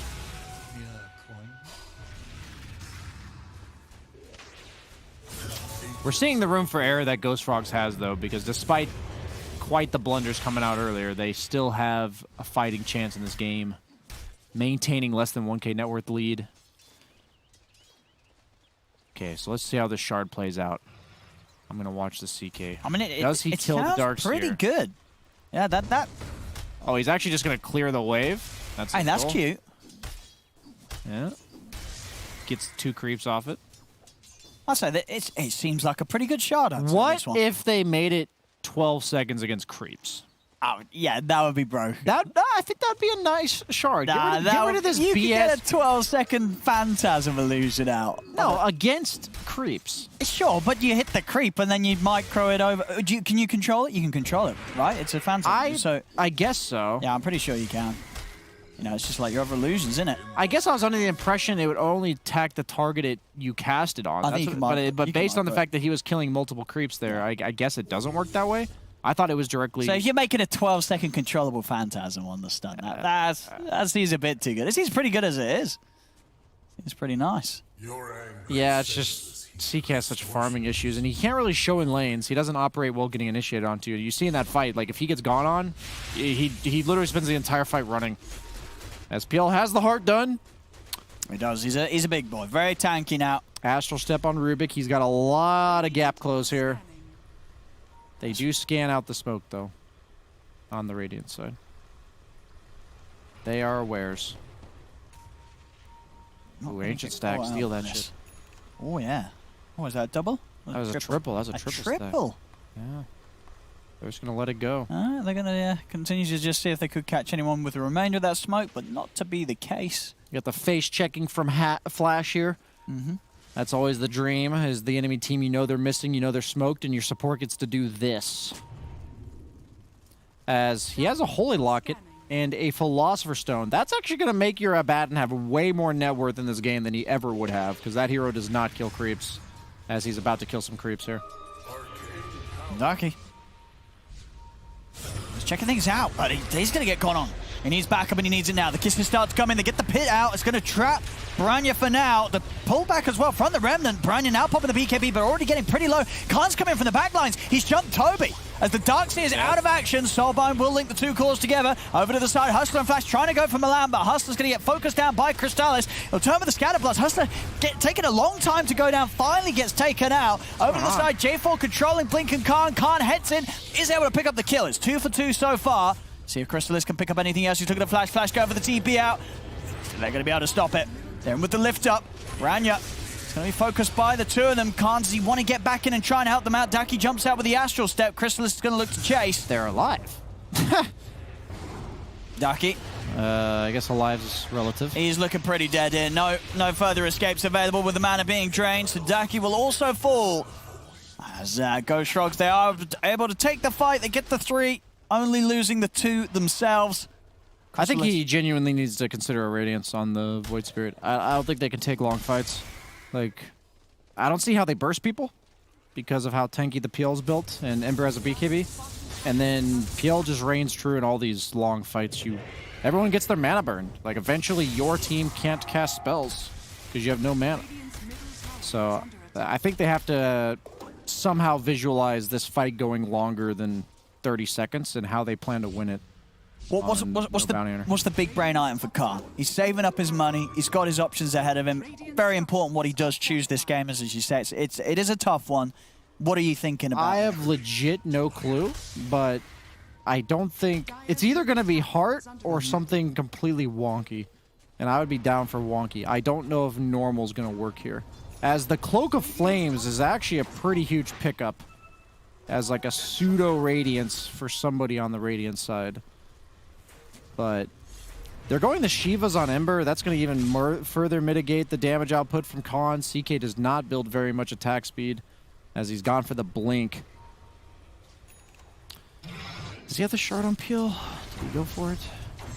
He did. He does have the Shard done. And Darkseer's got that Ags. He's going to Shivas. Let's not get 2 Shivas, people. Maybe a Lotus Orb or even an AC would be reasonable. Oh, they won't get 2, will they? No, they won't do that. I feel like they're going to do that. Well, we'll see. We'll see if they get the double Shiva's God. Spider Legs for CK are quite nice. Okay, he puts the Paladin Sword in. Never mind. They're coming in with the smoke here, Ghost Frogs. As they've found Flash. I mean, they won't be too unhappy with that. No Bounty Hunter. Flash is the one to get focused here by the smoke. There's a free TP scroll. And he might... Okay, we'll die. They're diving in for this. So they will be able to bring down Flash. Daki's going to come in with the TP. Got to be a little careful. They're able to get the grab on him. Daki is in trouble.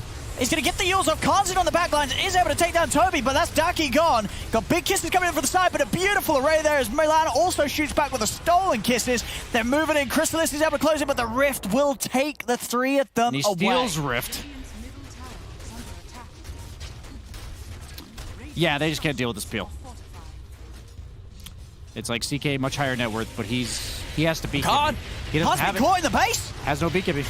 I'm going to get him cooking over towards the side, but Khan in a lot of trouble here. Solar Crest might keep him alive. They're able to get him back to safety. Crystallis, he's thinking about diving in on this. He just spends the entire time running. He's going to have to regen back up here. As we see, did spend his money up on the Reaver, so committing for the expected I'm the Heart still. Oh, he's TPing bottom for this double damage rune. Oh. Get it. With the blink, he's getting it. That's what he sees, right? That's what he sees? Oh, no, he's just going for a kill. He's maybe seeing if he can catch the support. DD. He wants that DD so bad. And can he get a kill with it? Can't. Rubik? Milan's going to TP. He's going to go for the TP, this ain't but gonna work. they found him. Another kill for Khan. I would just hate to be CK here. You're like godlike, and you know if you die once, the game's over. That's a hard game for Khan, but he's certainly putting the work in. Buyback actually coming out from Milan as they want to make sure that they've got the whole team up around Roshan. He's got the min-max Chaos Bolt duration talent. I don't know how that plays out here. We'll see. 2.5 to 4.5.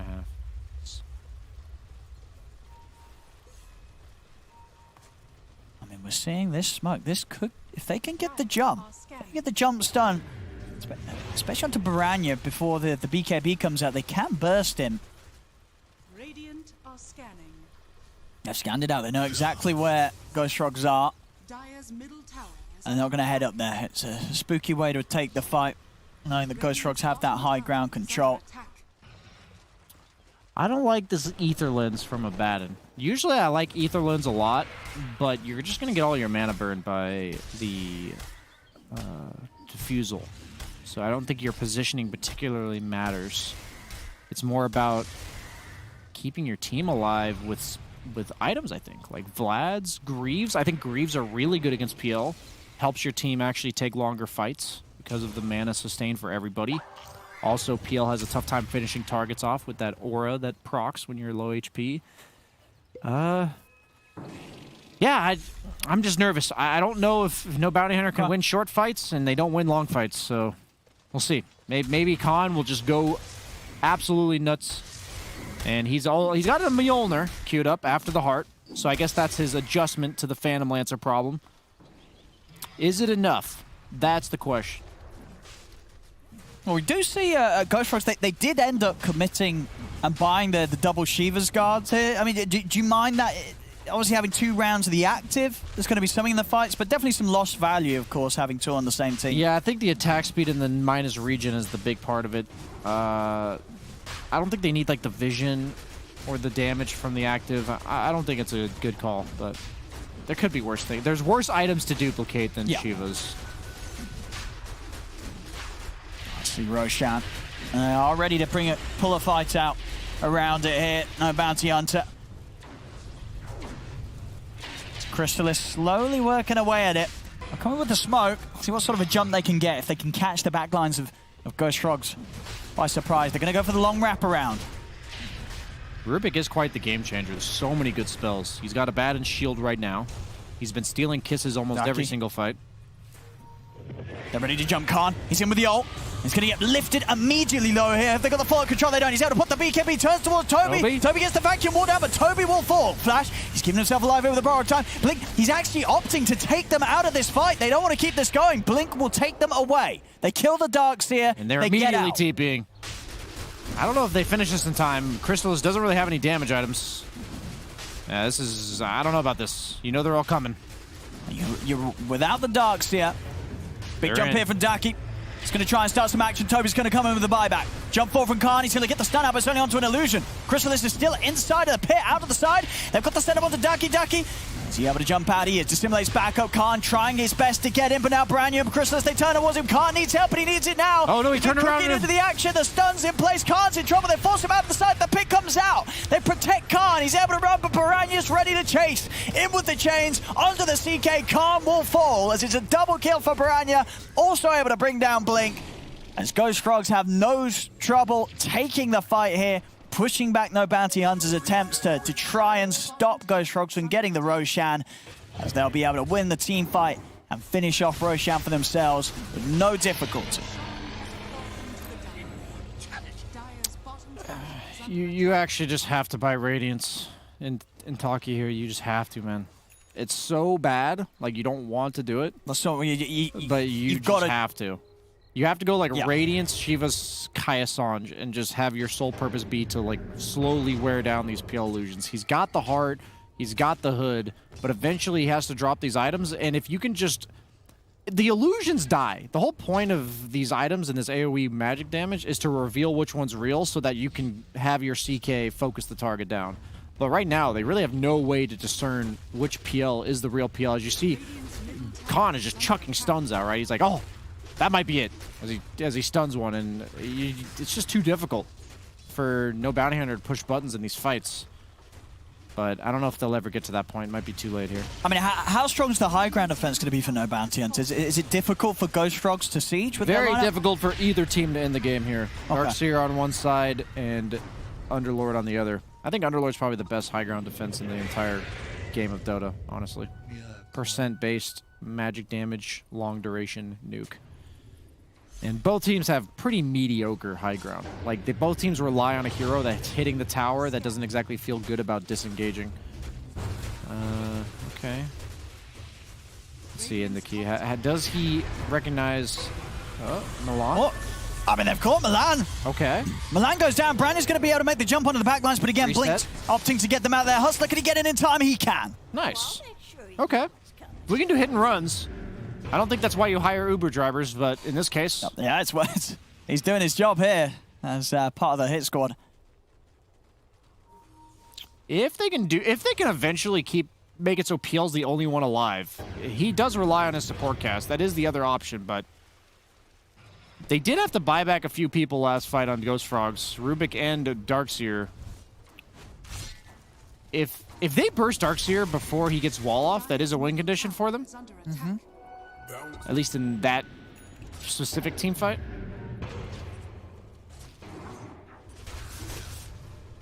Going for the Scotty on Crystallis. Flicker on CK. Yeah, it's a nice item for somebody. Are there any tier 4s that no bounty hunter would really like this game to I think find? Minotaur Horn would be pretty sick for Khan here. Is he mid? Trying to get the setup here. As Khan has popped the Phantasm. We'll see if he gets the jump. He finds the stun on the Crystallis. Have they got any follow-up though? Crystallis. He's going to be more than fine, and now he's ready to turn the Soulbind, linking the two of them together here. Blink and Khan getting locked down. Khan trying to step over towards Branya, but this leash is just holding him back. Branya pops the cheese back up to full HP. The pit's down. Branya's BKB will come to an end as he's rooted in position, but they've brought down Blink. They'll turn over towards Khan as Khan, he's surrounded. He's trying to hit lifesteal his way back up, but the overwhelming damage is too much as Khan will fall. Daki goes for the BKB TP out. He makes it away. 3 dead still. Khan kind of looking like my dog I had when I was growing up, where Underlord, he's just trying to yank that leash and say, settle down, boy. We got to back off a little bit as he's dying in the midst of a Darkseer wall, and Khan says, no, I'm going in, as they proceed to he can't reality rift when he's leashed, so he's virtually useless when they get that Grimstroke leash off. And as my dog dragged me around when I was younger, he got dragged into the fight on the Underlord, and they both ended up dying for it. Now the high ground push comes in with 3 heroes dead on no bounty hunter. The big one being that Underlord gone, that deep push you talked about not being available. Ghost Frogs are able to get in. Milan, he's diving onto Daki. Daki, oh, he's going to be able to... staff. Cookie over, and that'll buy him time to break out of the combo. With the Dissimulate, he's away. And buying time here for the Underlord to respawn. They should lose at least his mid-racks as Ghost Frogs push on. Yeah, it's hard to get yourself on the high ground through the Underlord Firestorm, but once you've already established control like this, it's not nearly as potent to defend, and it might even just be, too late already. I'm actually going to look to get the jump in. Baranya. I mean, he just takes no damage. They don't have Ashivas. They don't have Radiance. They don't have any way to wear him down. Like, there's no poke. PL will always be full health. That's kind of the problem, is that you can't feel comfortable committing on the PL because of the counter initiation behind them. And you also can't really poke him. So how do you ever bring this guy down? See Milan very close to his own Aghanims this game.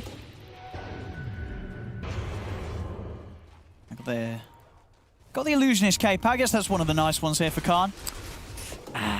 It's still not... It's nice for damage, but I don't think that's his problem. I think his problem is... It's good for keeping the game going, right? Just spamming illusions out the lanes, pushing them out. Yeah, it's true. It'll help you farm too. That's not bad, actually. You don't have like a Manta or anything. I've got a DD rune as well, ready for the next fight. Handing Khan the bottle, so DD, CK ready for the next fight. It's all about getting that jump. They see him. Branya. He didn't get the opening stun. They're fully committing. Have they got enough damage to take him down? No they buyback. do. As Branya gone. No Aegis. What else can they get out of this? They turn over towards Crystallis. He got back into the route. He's got topple out. Crystallis, he's able to break away if they got a follow-up, and they do. The shard stun, it has the range to reach him. They're in with the cookie. They close the gap. Crystallis, he's got to run. He'll continue to back off here. The illusion's starting to bring down Hustler. Hustler's able to put the Ghost Scepter still alive. Now the Spirit Lance in onto him. They're keeping him healed up with the Mist Coil. Stolen Scatter Blast used against him. Hustler goes down. Flash will fall as well. As Ghost Frogs, they still get the double. But the 3 cores and no bounty hunter. They're on the retreat. Crystallis is trying to chase. He's in onto Khan. Oh, he's out. In fact, they're ready to double back in. They're jumping in on the back lines. They've closed the gap on him. Milan pits out onto the 3 of them. Vacuum comes out though. Oh, the crit. Drags the 3 of them in. They're looking to beat down onto the Darks here, but Toby's got the Eon Disc. He's going to be fine. Khan still fighting back, but he's completely out of mana here, Khan. He gets one more rift off. That Blink was very late on the Uber arrival. But Blink's not able to get them out in time, and with Khan left and surrounded here by Ghost Frogs, Khan will also get taken out at the end of it all here by Ghost Frogs, as Ghost Frogs again are able to find the cleanup here with Crystallis' PL. That was their best opportunity. They found the real PL. They picked off the Ember Spirit, no buyback. The PL had Ion Shell on him, so even though he doppeled, they knew which one was real, and they still couldn't bring him down.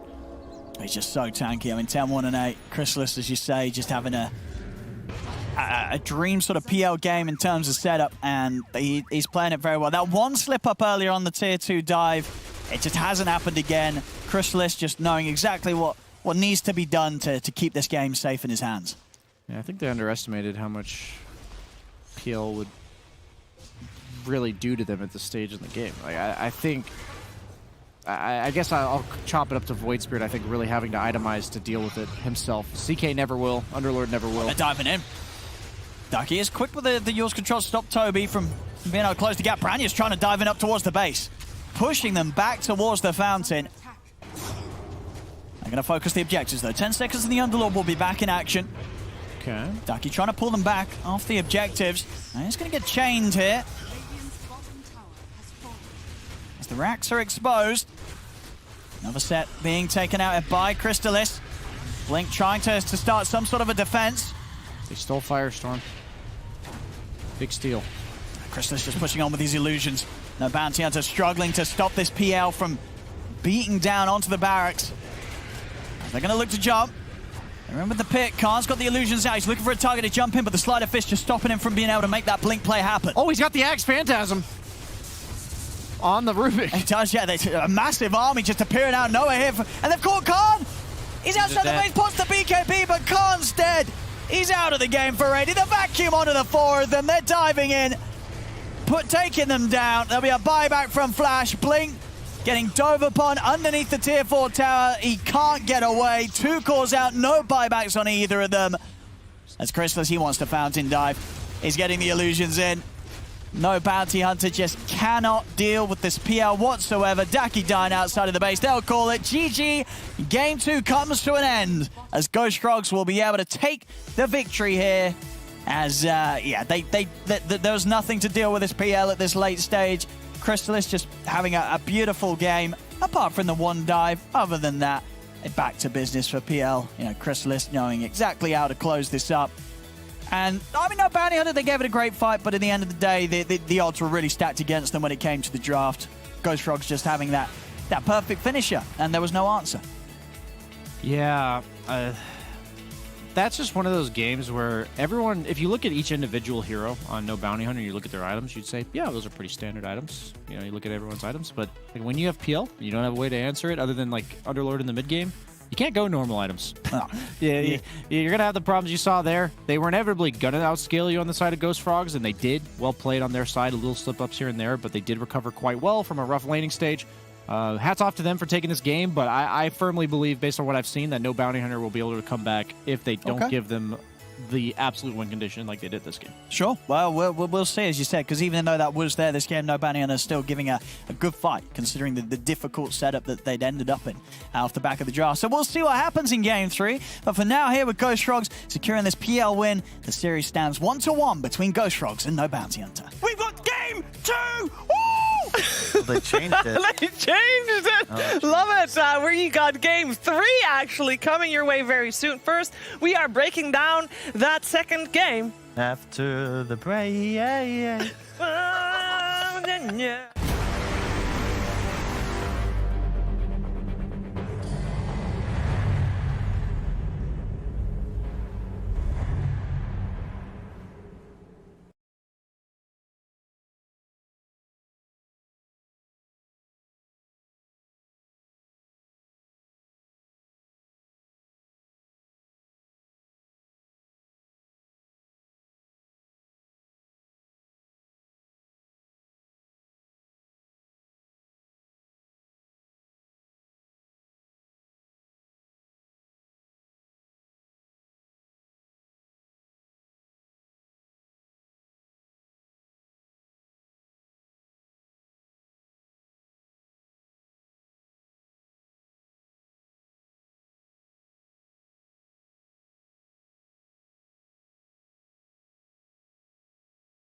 In game 2, Ghost Frogs, they get themselves the Phantom Lancer, which according to my panel was the hero that would take the game if the game just went late enough. And it did indeed. No Bounty Hunter did not have an answer to it once Crystallis got his items, and it showed they had some moments of hope here and there, but in the end, this result seemed inevitable. No Bounty Hunter, they lose this game, therefore we are going to a third and deciding game between them and Ghost Frogs. I'm here with T, Gup, and Kyle, and they're here to break the game down. I don't want to flame, but I mean, he's flaming. I don't even He's know. flaming. No, like Ghost Frogs didn't even really play that well. Crystallis straight up fed. It just didn't matter. Any game, a PL can go Diffusal Hood into Heart and just exist and not die. It's an outdraft, and yeah, they played good, sure, but they literally can't lose that game unless they feed their PL 3 or 4 times. Yeah. Like the illusions alone, where they're just hamstrung, they couldn't stop them, and this is because IceFrog hasn't included an item that can help deal with illusions. You have PL problems. There's no one you can call. Wow, that's depressing. He's covered it all. Yeah, Wow. he did. It's a problem. This was actually the 4th draft in about 140 DPC games in Western Europe where there was no strength hero on the side of Ghost Frogs. That's the draft, those 5 heroes. There's not been a lot of drafts that have no strength heroes, and if you don't have strength heroes, you can just buy heart and be strengthy Yeah, I was yourself. going to say, yeah, but the 3 here that did pick, they are kind of heroes in disguise. Yeah. They get They got good pretty strength tanky. game. Yeah, Yeah. they're pretty tanky pretty quickly, but Yep. yeah, for No Bounty Hunter, a little bit upsetting, I think, from them. They had aggressive draft, but yeah, just completely outpicked with the Yeah. PL. Can't win. You just can't win. Shiva wants to throw to something. Yeah, I want to hear from Purge because he talks about the CK of No Bounty Hunter. Thank you, Shiva. Yeah, I like CK a lot as a hero concept. I think he's a cool hero, and he's got a really good laning stage. He has minus armor, he has decent damage, good lane sustain, he's got a stun. I feel like CK, though, he's a hero that needs to get a little bit ahead, and he needs to stay ahead to really wield the greatest strength possible. I don't really like the Abaddon dual lane. I feel like he needed to pair this with something like an A or maybe a Snapfire, more minus armor, more kill potential, get him more kills, that kind of thing. Because if you don't win the lane convincingly, what happens is you end up getting ganked a little bit, and you generally farm a little bit slower than your opponents. Here's an example of him dying early on. But mostly what hurts CK a lot in later stages of the game is that it's really difficult for you to wield your net worth really, really effectively in a team fight. Here's maybe a strongest point.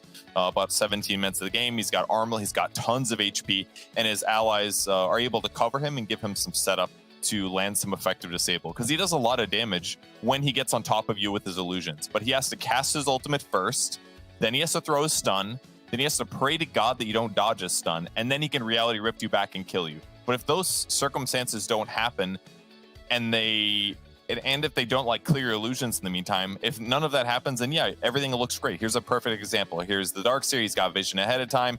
He gets to use his ulti as he goes on his opponent, and it's just an insane amount of damage. He's aiming for Toby.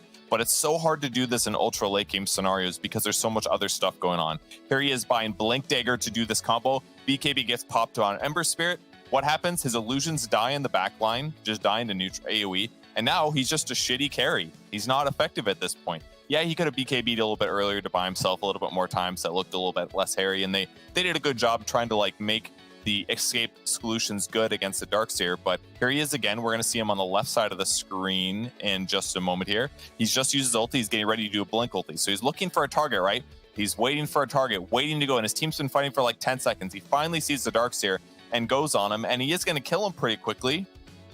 But after that happens, Milan did this like 14 fights in a row. Steals Snapfire ulti and just nukes the illusions. Watch this. Boom. His damage just went from 400% back down to 100% of his normal. So he's just not useful once again. So you almost need to be able to kill like 2 heroes while using your ultimate, after initiating, while buying a Blink Dagger. It's just covering a lot of bases if you don't get ahead and stay and continue to snowball. And eventually in the ultra late game scenarios, it's just so much easier to play a carry that can buy BKB and get solo pickoffs one by one.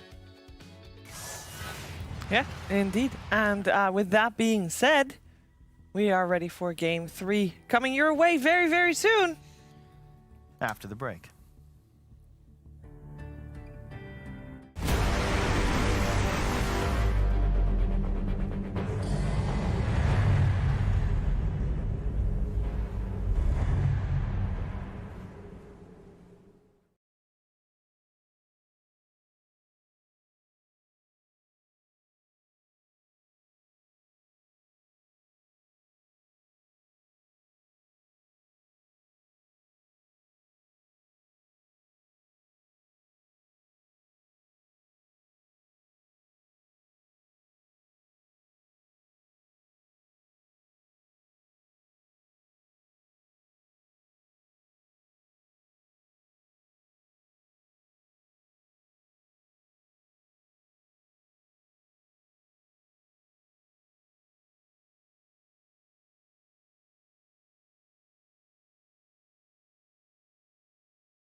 The third and deciding game coming your way here between Ghost Frogs and No Bounty Hunter. There's a lot on the line for this one for No Bounty Hunter. They want to keep themselves out of the bottom two, and they have had some fluctuating results. For Ghost Frogs, we actually had high hopes for them in Game 1. They let us down. In Game 2, though, they showed us why we had them pegged as top 4 team here in this season. And we're going to see if they can do that again in Game 3, or if No Bounty Hunter will show that they have what it takes instead. No Bounty Hunter once again goes back to the first phase bans of the Lina and Mirana, targeting Milan directly. And of course, Beastmaster Puck first phase banned again by the team that has not got first pick. What a surprise.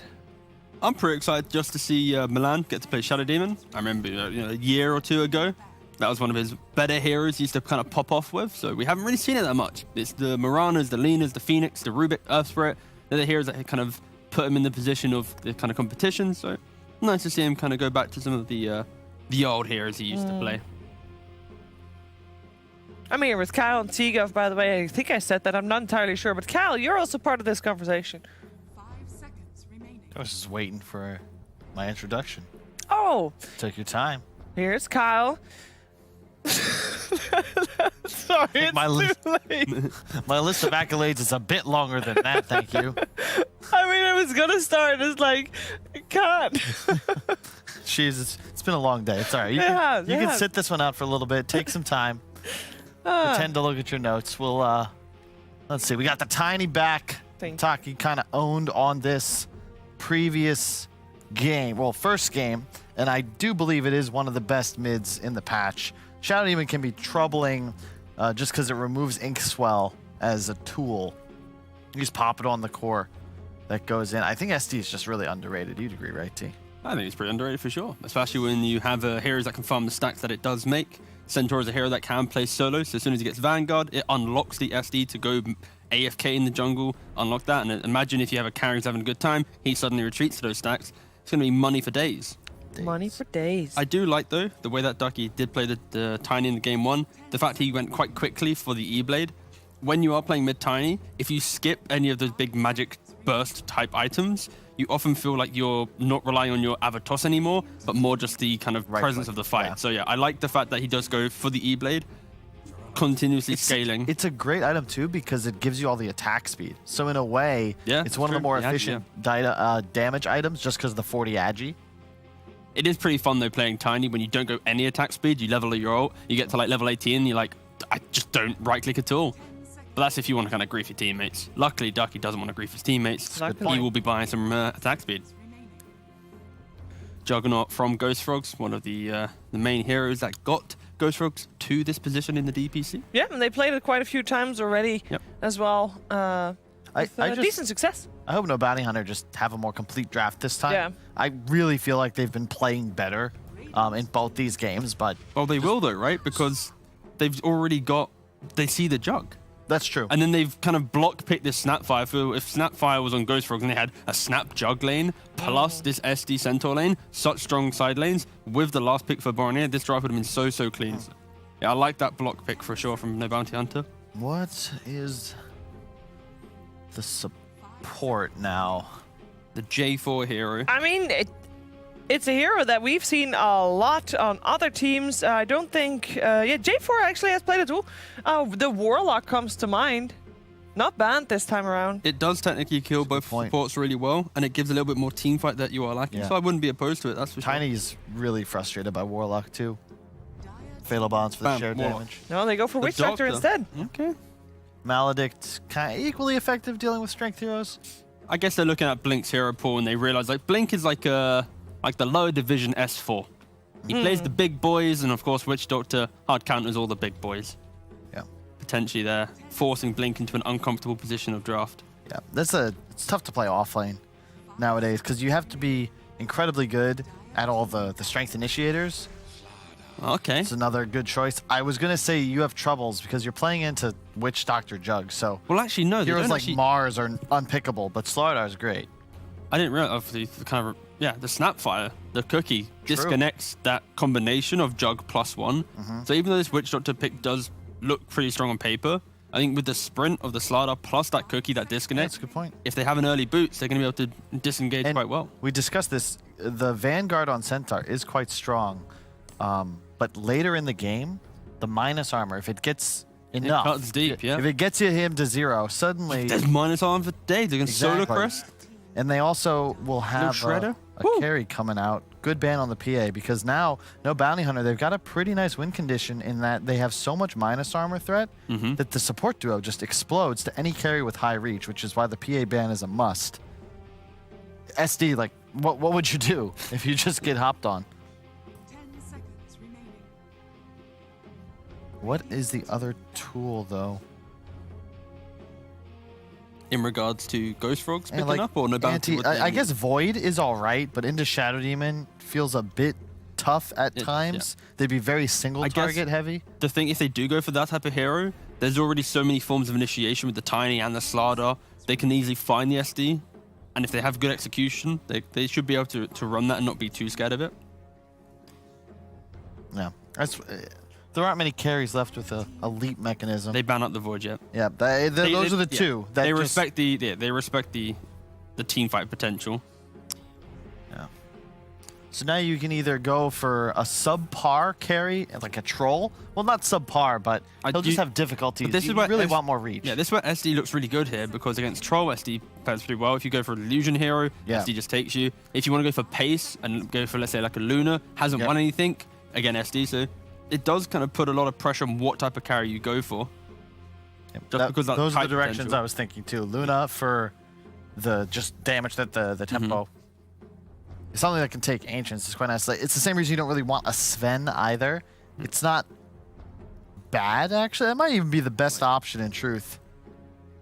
Yeah, it's a pretty Maybe you difficult- buy an Ags You just just to... go for like a casual Weaver, and then you're True. just playing super high pace. You'd be emulating kind of Alliance Can in be that style. awkward into Centaur is my only concern, but I would agree. Yeah. It's actually a really difficult pick just because of how obnoxious the like this is where Centaur SD just kind of covers a lot with the Yeah. carry pool. That's why we see it opened with all the time, right? It's the same theory behind like a Timbersaw Lion. They both kind of cover each other and complement each other quite nicely in the draft. How you doing, Chiefs? I'm doing quite well, actually. Oh yeah. Okay, glad to hear it. Cool. Yeah. We'll just continue. Don't worry about it. I mean, I trust you to do that. You guys are both professionals, so you know a lot more about the drafting intricates than I do. So I'm happy to listen to your wisdom. Thank you. And there's a light. Wow, I've been told that this is a dead hero. Okay, This is one of there is- Khan's most favorite heroes is- from the okay. previous patch. Yeah, he's one of his favorite heroes. And the way that I've seen Lycan being played in pubs is more of like an armlet rush, where you play fully for your own right click. You still can buy your shard to have that annoying pesky side lane push, but I do not think that was the pick. I love No Bounty Hunters draft. The Lycan pick might seem awkward with no Necro, but it's kind of in between the concepts we were looking at.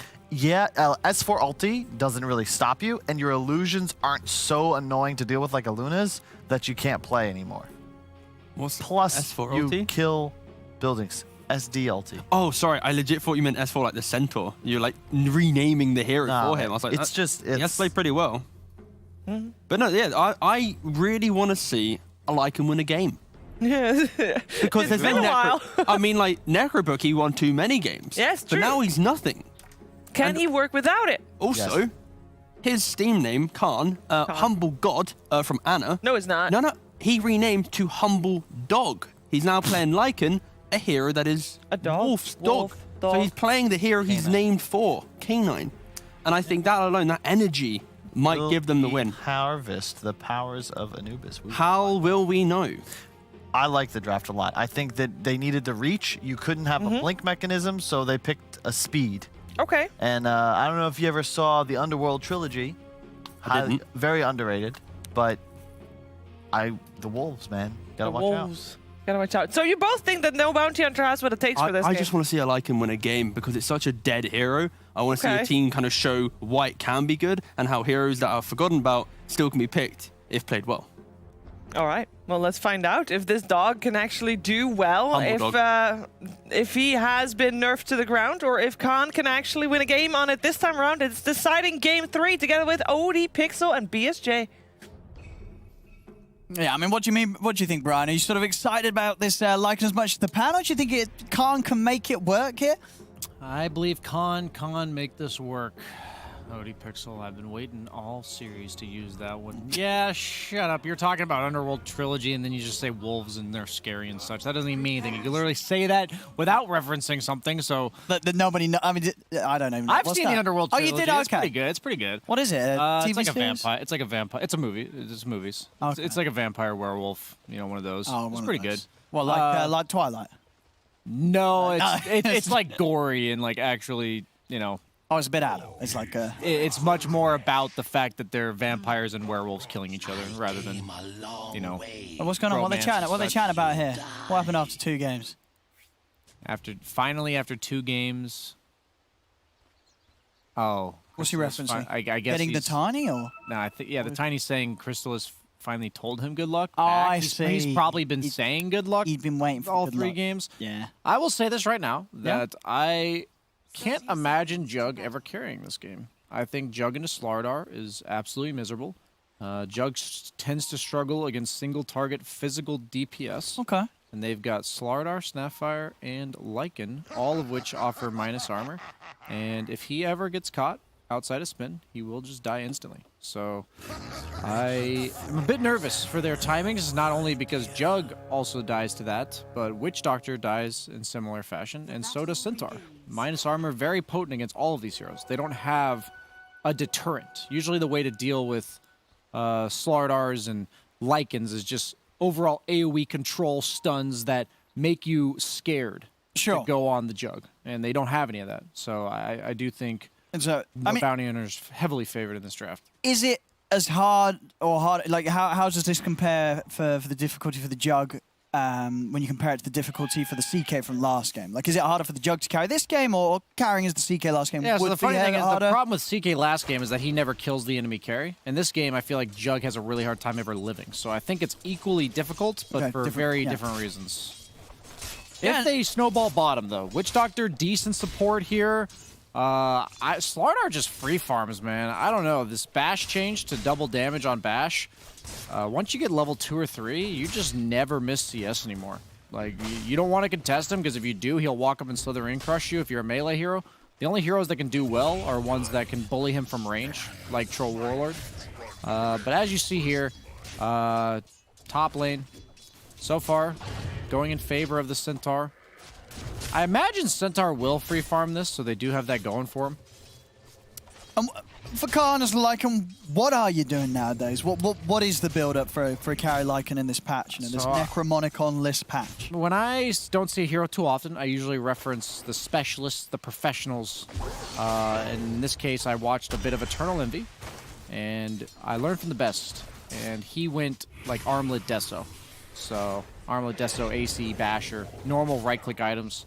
As you can't play the army anymore. I don't think you go for the Helm Dom or anything like that. They buffed up all of Lycan's abilities to play without these items, so why not embrace that rather than be in denial that this hero, is still a summons guy. At least that's my mentality. They gave his ult such a long duration that you're... Oh, this looks like a pretty dead hustler down bottom. Blink hit him, dude. He's gonna pop. He's fine. All right. Free TP scroll. I guess, but yeah, a kill for this duo. I mean, they do have to be a little careful. If they're able to get the run down with the Blade Fury and the Maledict, it's a lot of damage in this safe lane coming out from Ghost Frogs. All this crap we say on the panel and whatever T-Gov and Kyle were saying, it just doesn't matter if you win all 3 lanes. So far, 2 of the 3 lanes going heavily in favor of Ghost Frogs in terms of the kills. But mid lane looks to be about even. I think both mid laners have a lot of playmaking potential this game. Void Spirit is particularly annoying for Slardar, as it's very hard to land your disables on him. Most of his cast points are faster than yours. Oh, deny the ward. Nice. That's such a bad feeling when you're a support.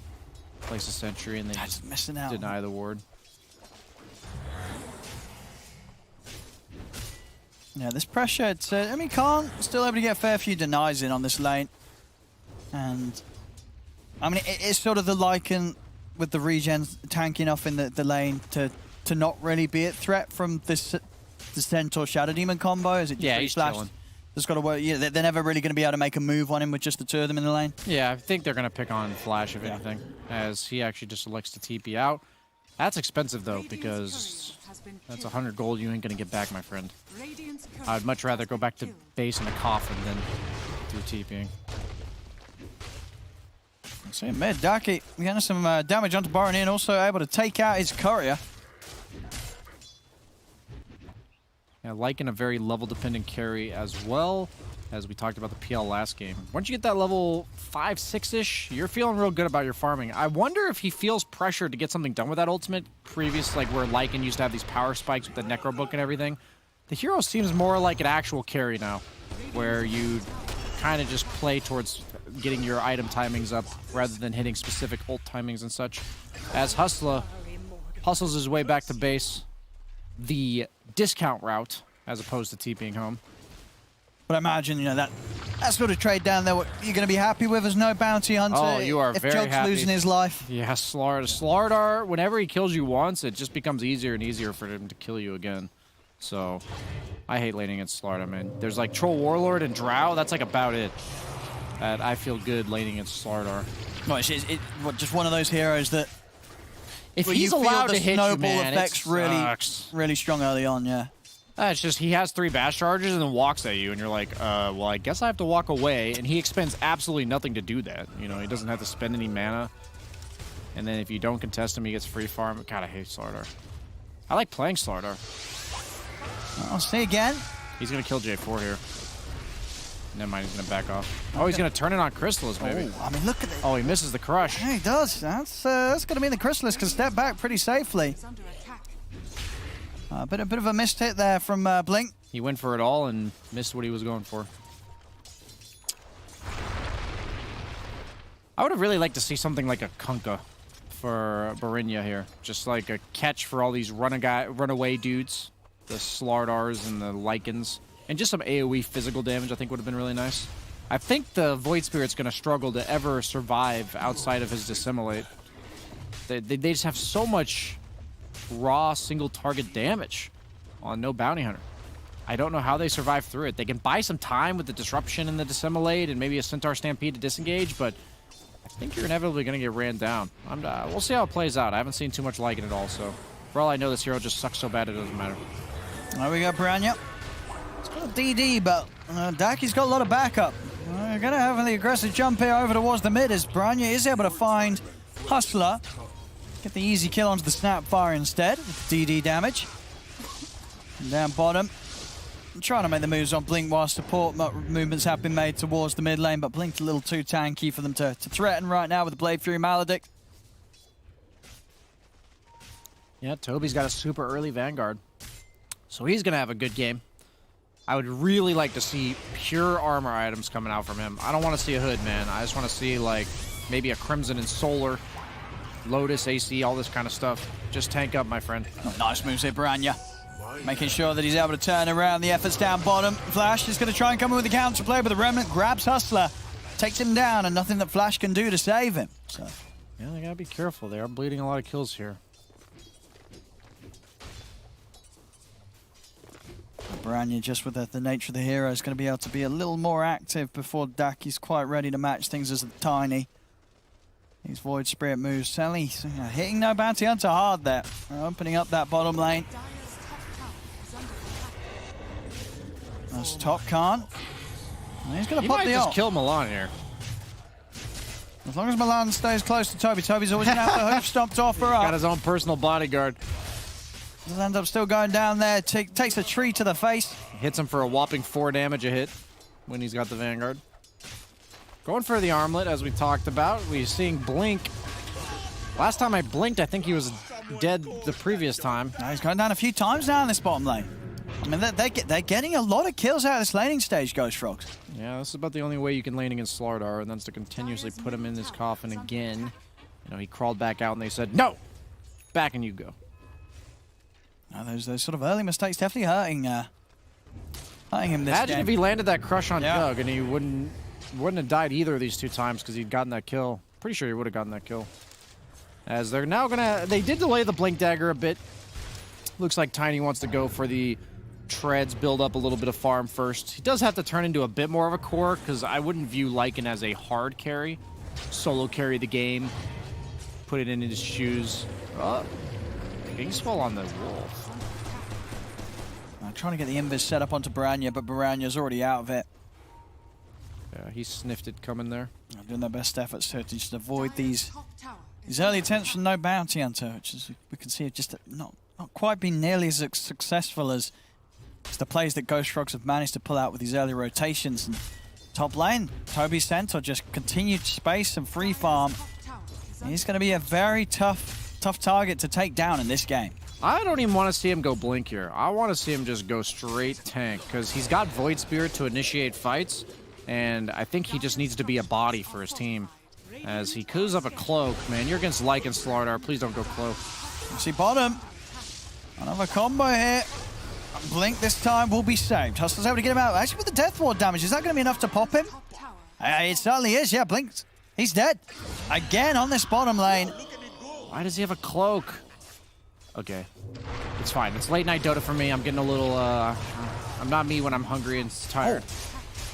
Dude, those Omni Slash bounces nearly working out perfectly. He's going to try and move with the kill. Playfury's back up. He's going to get it, Crystalis. And backup's in. Brony is over. Going. Okay.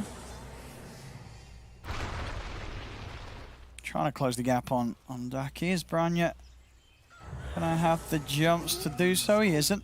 That Ocean Heart is actually pretty clutch for Tiny here. Usually has some serious mana and health issues at this stage of the game.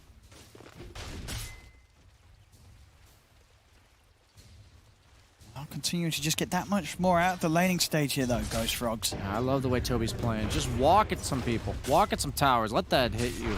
He is just going straight Crimson. I love it. Toby, you're my man. Here we go. They've got the catch on Daki. If they can burst him down in time, Hustler gets him off to the side. Doesn't commit in for that Baranya. Knows that he'd be at a bit of danger if he did go in with the Simulate aggressively, so he holds back. I mean, Ducky's able to live, and Ducky's able to try and get back in on this. He's going to go in with the toss on to Toby. Kiss is coming out as well. They bring down the Centaur. Death Ward coming out for the low ground. Ducky's got to back off here from this Death Ward damage. I don't know if Khan can help here. I tried to say it even worse there. It's fine. Expect more of it, guys. Be alert. He has got his armor, so, you know, when he comes running with the ultimate, he's going to be pretty scary. Yeah, I just don't know how much damage this hero actually does. They didn't really buff his damage. They just buffed his ulti duration. He still doesn't have a point in Howl yet, so no minus armor coming out. What's he using his wolves for? I think they're just dead. No towers getting taken for no bounty hunter here. I guess Slardar is going to tickle the tower. That's about it. They're heading over his way, but we'll have a smoke from mid as Ghost Frogs, after taking that tier 1 tower top, they want to try and look for immediately some action down here on the bottom half as Branya's got the setup straight in onto Flash. Flash is looking to try and get out of here, but they've... Oh, Branya, he's got the jump. He's able to get it in time before the cookie's delivered. That's just a sad cookie right there. What a waste. You hate such a delicious grandma cookie to... Going to waste there. Basically thrown into the trash bin. Wolves being quite pesky here. They did get the slow on that cripple, so... allows you to chase the supports down a bit better. As they look like they want to fight, Khan might just ulti here. He does. If they got enough burst, they don't. Khan's going to be fine. In fact, he's going to look to try and run back in on J4. The Stampede comes out. They're getting J4 away from Khan. Khan moves in, gets a big crit there to take down J4. So they're going to try and fight back here, but Khan's getting some good cleanup kills. A double kill for the Lycan. He's heading over towards Flash to now help out as he looks towards Crystalis.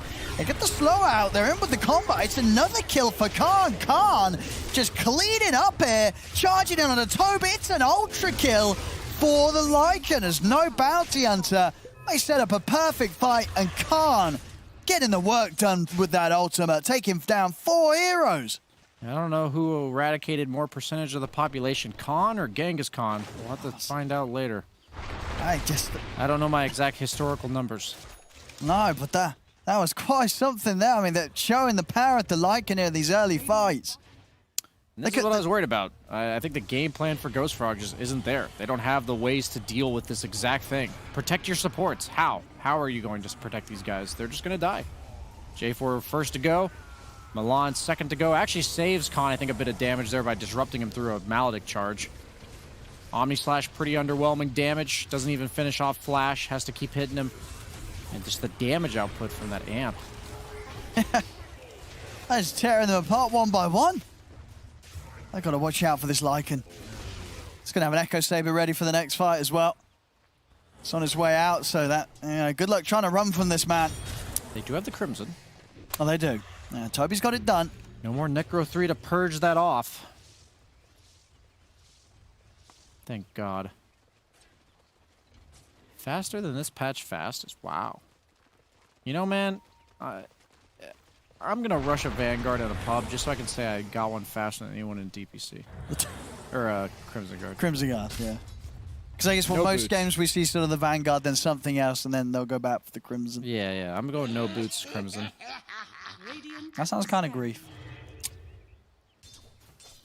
Then you For the sake of the record, you know, for the clout.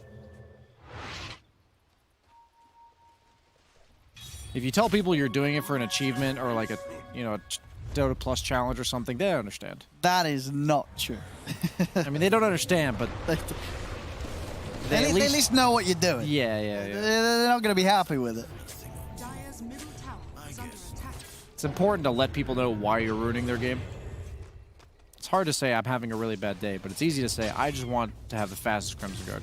Oh, Taki. There's the toss back here Nice on a cookie. Toby. Healing Ward. I've got the damage here. That's going to be enough to bring down the Sensor. Omni Slash coming in, but the damage is pretty split all over the place. It's Crystallis. He's got to back off now. Wasn't able to get the job done. Ducky actually trying to jump in and see if he gets the catch here. He's able to get the toss on Piranha back into What the a front. toss! Very nicely done here by the Tiny. 3 kills again. No bounty hunter. They're just doing an excellent job of ruling these fights. And as we're seeing, sort of your doubts for the Jug come into play. Very hard for Crystallis to really do anything. These Omni Slashes are just getting split because no bounty hunter. They're running at them as 5. I want to see a lot of medallions and Vlads and Lotus, please. No more of these Etherlands. I don't think this stuff helps. Your spells don't actually do anything. You notice how he just ulted the Lycan and the Lycan said, heh, I'm hasted. Can't slow me. Continues to run away. There's no running and there's no positioning here. No. They have to beef up a little bit on Ghost Frogs, and I don't like the itemization they've had pretty much throughout the course of this series. In the second game, their heroes, I think, kind of played themselves. In this game, in the first game, I think they had to adjust a bit, and they haven't proven that they want to do that. As Khan, he's going to be able to... He can't... Okay, never mind. He can absolutely tear through them no matter what positional-based items they have. He's got the Echo Saber. What is he going next? Maybe a Deso? I'm surprised. Satanic! Oh! Ooh. Satanic. It is a good damage item. I mean, it's a lovely item. Bit of Dispel. It's all around across the board. It feels pretty good, eh? Branya, he's not feeling pretty good. They get the jump on him. Branya goes down.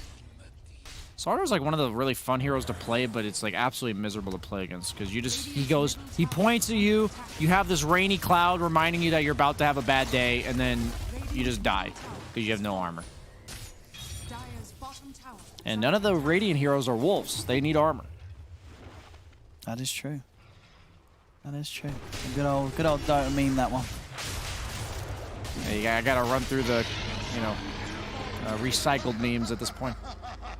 It's 1 a.m. Gotta work with what you What got. even was the origin of that? Is that just it was the video? Yeah, I think so. I think what happened was the video was made when there was a patch where Lycan got 1 base armor, I think. He got one. I'm saying they like buffed him by 1 change, armor, and then there was just like a meme video made about wolves needing no armor. Or maybe it was the patch they gave him no base armor or something. Yeah, I don't know.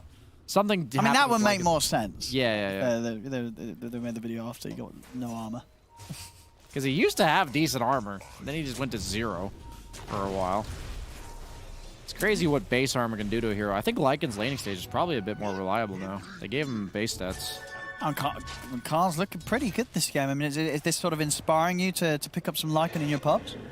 Against Jug, I like it. It's always been good against Jug. Single target, physical DPS, and your wolves eat a lot of the Omni Slash. So I could see the new build being quite nice. I do think he needs a steroid similar to PA. You need like a Slardar on your team, something that makes your damage much more potent. The problem is if you pick Lycan in a pub, the other guy just picks like Troll or PL, and you're just like, well, I can't ever hit this guy, so. Sure, but if you see the carry matchup. Yeah, I think Jug or Gyro probably two of his best matchups. Just like guys that stand still trying to do damage, and you just go, I'm gonna kill you faster than you kill me. And then you kill them. Already has the Reaver. That's going to be like a 2600 HP Lycan at 19 minutes into the game with an armlet turned off. With it on, he's got 3000 health. And he gets health from his ultimate now. I completely forgot about that actually until just this moment. Right? They just don't really have the damage to burst through that, right? The Maledict is nice, but when he's running around like that, there's no way to do damage to this Once he Lycan. pops ulti, they're not going to be able to kill him. But if they can do like half his health and damage with Maledict going if they get the before jump. his ulti, yeah, he'll absolutely go down. They have no saves. Dire's middle tower is under attack. Oh, Branya. They find him here, but they won't. Branya's fine. Look at that double damage on Bash. This guy's got no damage items and just one-shotted that big creep. Strong hero. Yeah, it really helped out his laning stage, and then killing a casual neutral camp on Slardar has helped out his getting to that second and third item. Usually this hero is an offlaner. If he's struggling, it tends to be that he just doesn't want to farm because he can't, and he's looking for pickoffs constantly, but allowing you to just quickly snipe those big creeps is such a nice quality of life buff. It's amazing to me how they seem to understand every hero's like bad quality of life feelings. Like I don't think the double damage on Bash like threw this hero over the edge or anything in terms of being broken, but it helps him so much. Oh, nicely done here. That moves, setting up Daki with the Inkswell before he TPs up. Meaning he has that extra control to take down Toby. Flash is going to fall. They'll get something in return here, but of course still not quite the kills that they need. Ghost Frogs to really turn around and stop the momentum that no Bounty Hunter's hitting. Yeah, Tiny got an Imp Claw too. I think one of the best neutral items if you're trying to be a somewhat core Tiny, because you just have so much base damage that getting that extra 30% damage on your first attack part of your combo, it will make or break the difference sometimes in bursting targets. Slardar tacked onto that, it's gonna add up a lot. Watch him just like three-shot this ancient creep. Look at that. Oh, lovely. Lovely. Blink might go down here though. Oh, wow. That blink, that was very nice. I mean, it's in the name. It's in the name. You expect him to use that blink true. dagger. Up by 6,000, 5,000 gold at 21 minutes. Yeah, Jog's trying his best here, Chrysalis, to farm up the items required to try and have a chance here, but it's not going to be easy. Khan, on the other side, pretty much got that Satanic done. There it is. Satanic 21 minutes in for the Lycan. That has to be a record. Put it up on the leaderboards. Put it up. There we go. First time this patch. That's a record. First earliest Satanic. Chrysalis makes it out just in time before they come hunting with the bash potential of Blink. I like the atomization from the Dire. We got AC being built by the Tiny. That just so much feeds into their game plan. It makes it even more difficult for all of Ghost Frogs to survive. It's a 10 armor shift, 5 negative for the opponent, 5 for your team, and they're already losing the right-click war. The Crimson Guard's nice, but Lycan isn't really a summons hero anymore. The Crimson Guard was meant to be like a snowball effect. That's true. You know, it's not a level the playing field when you're behind. It's like we're ahead, they can't do the critical threshold of damage they need to bring us down, but it's not gonna keep you alive when you're against this corrosive haze, Tiny with an Imp Claw, AC. It's just too much. Solar Crest, yeah, it's just such a nice, well-rounded draft by no bounty hunter, and Jug is just not the carry to deal with it. You needed like a Terrorblade or a PL. They're going to get the jump in with the two-man hoof stop. Omni Slash to follow things up on top of the Maledict. Okay. Daki is going to pop to this. They'll try and come up with the counter plays. Christmas pop the Blade Fury trying to run. Khan, he's not going to dive in. He's trying to run forward. Branya will lay down a remnant. That will stop Khan from diving any further. So they get the kill. They're able to take down Daki. They also get the catch here on a flash over at the side. They put a stop to the push here from No Bounty Hunter, getting 2 kills. No Bounty Hunter not able to find anything in return. So a good hit and a good hold here from Ghost Frogs around the tier 2. Okay, if they can get some of these Ghost Scepters up. Milan's already got it queued. Got double Ag Scepter queued up on Jug. Oh, that was a nice juke. Nice little sidestep there.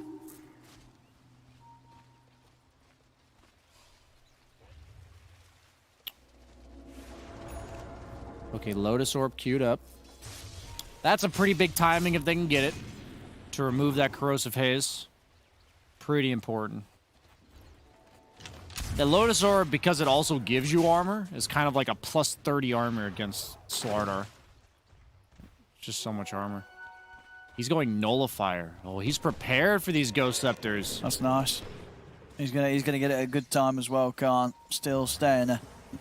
Good 2k ahead of the farm of Chrysalis, and that's Chrysalis with the Battle Fury as well, of course, on the Jug. Khan just being able to keep ahead with the action and kills that he was getting. Yeah, one of the few carries that's pretty willing, doesn't really mind buying that Nullifier. Gives you some armor, gives you like 85 damage. If we just said Wolves don't need any armor. Dire's top tower is under He doesn't need that portion. He wants the damage and the dispel. That's just like, I don't need this, but I'm okay with it. I see, I see. That's a very good point. Thanks for holding me accountable. That's all right. Just here to ask the questions. I don't know about this Nether Shawl this game. You wouldn't want to hold it? Not against Slardar like it. I mean, it's like if they hit you, you're probably going to die anyway. It's a lot of minus armor. What's an extra bit of minus armor thrown on top of it all, you know? Yeah, I don't think that's how it works, but, you know. I respect the notion. Blink. So they can burst him. Oh, they certainly can. My goodness, he didn't stand a chance there, Blink. He's dead. Oh, he had to run down Hustler as well. I will give everyone in chat a little bit of a free coaching session here. Past like 20 minutes in the game, the mid lane is by far the most dangerous lane. Well, don't hit creeps in the river there.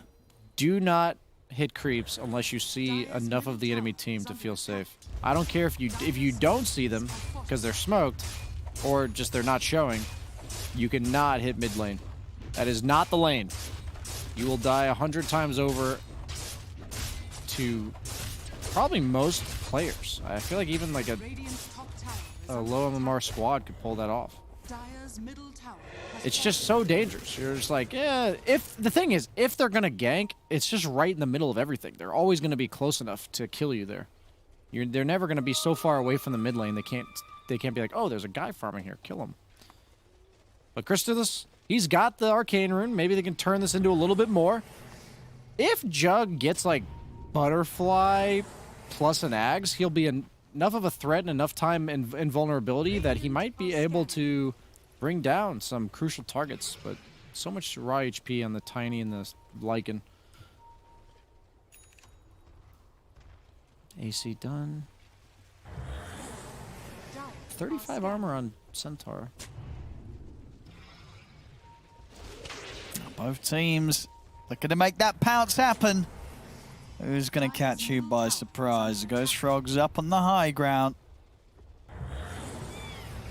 Oh, no Bounty Hunter going to continue this way. They are. Khan. He's ready to go with the ult. The kiss is coming out. They're going to get the jump. They find Toby. Toby's able to get the Stampede off still. As he heads straight away from Khan. Khan still looking for a target. Khan living in his own little world over here. I just don't know if they can even kill him.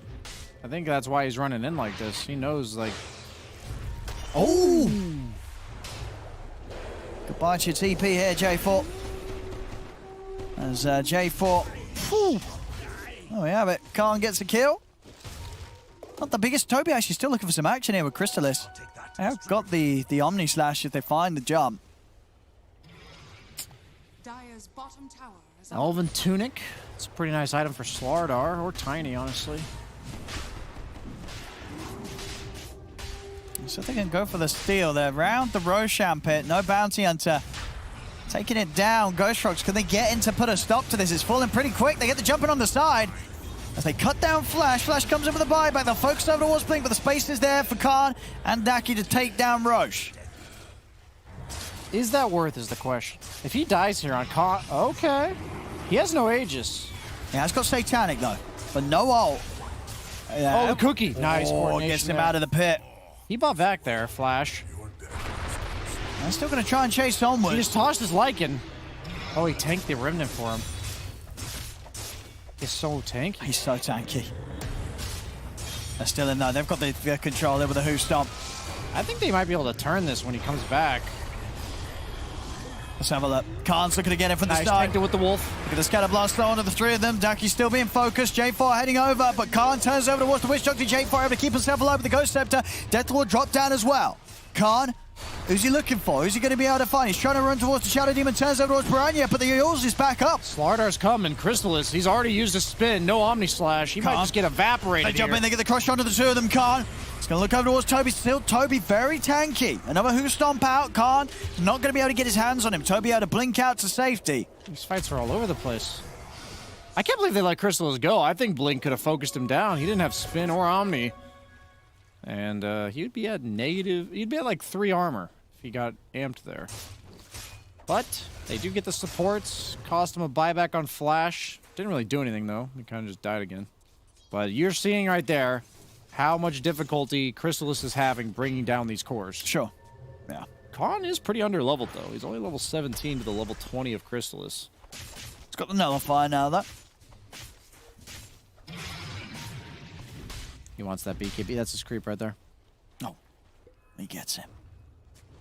Radiant's Still a lot of money to spend here from Chrysalis. He's got enough to finish off that Axe. Don't have to jump here on the mid, but maybe a bit of a bait here from Daki as they were prepared for the turnaround. They get it with the stun. They're in straight away onto Toby. Toby's gone. See what more they can get. J4. It's going to be hit by the Phantom's Embrace. Blink controlled by the Remnant. He's going to die in the front of this all as Blink will fall. Khan was nowhere near that fight to be ready to capitalize.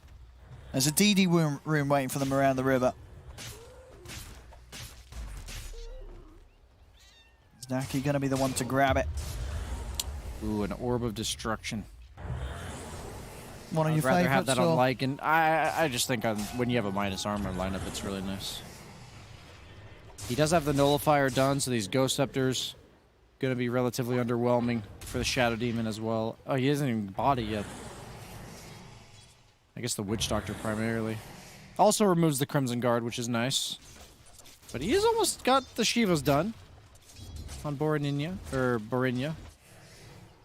Doesn't look like Borinya, but I could see how that's his name. It's like, yeah, it's like it rolls. I remember we had this before because we did get told Baranya.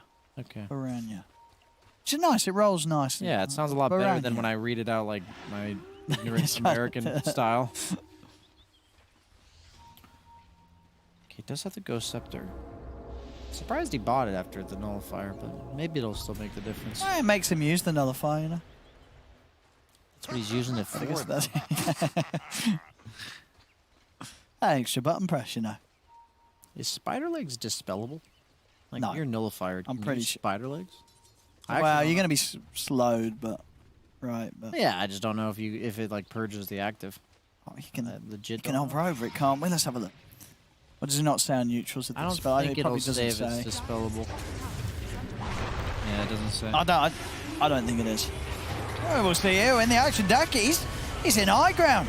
He's going to put the BKB start punching into the tower as Khan's diving in. J4, he's away. Khan's not able to finish him off in time. Link, you don't have to do that, man. Chill. He's committing him pretty deep. Wants to do something here with the BKB. As they get in, they get out. No kills to be found, though. Yeah, they are starting to tank up in a relevant manner on Ghost Frogs. I underestimated their hero's ability to inevitably survive, but they're doing a pretty good job here. And they are ready to go. Ultimate on cooldown for Khan here. I don't know if no bounty hunter Khan fight this. Gotta be careful. Hey. And he's got the money for the Shivas, Branya, if he wants to invest. Blink, no BKB. Oh, Toby's in with a jump. They've called out Blink. Blink looking pretty dead here. They're in with the slashes. As Blink, he can't run from this. With the Blade Fury, Chrysalis can stay on target. They turn over towards Hustler. Dust is out. They're going to be able to take down the both of them here. Ghost Frogs continuing to punch back hard. I like it. Sign of life. Radiant's bottom tower is under attack.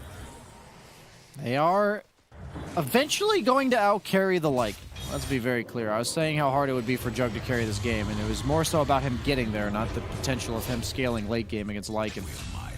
As Barinya getting a free kill to boot. They're going to go high ground here. I mean, there's 3 heroes dead. This is true. Dire's middle tower. And what are you going to do? Lycan and Tiny, not exactly tower defenders. Dire's structures are fortified. Oh, fortification comes out, but they're not going anywhere. Thought they sniped the healing ward.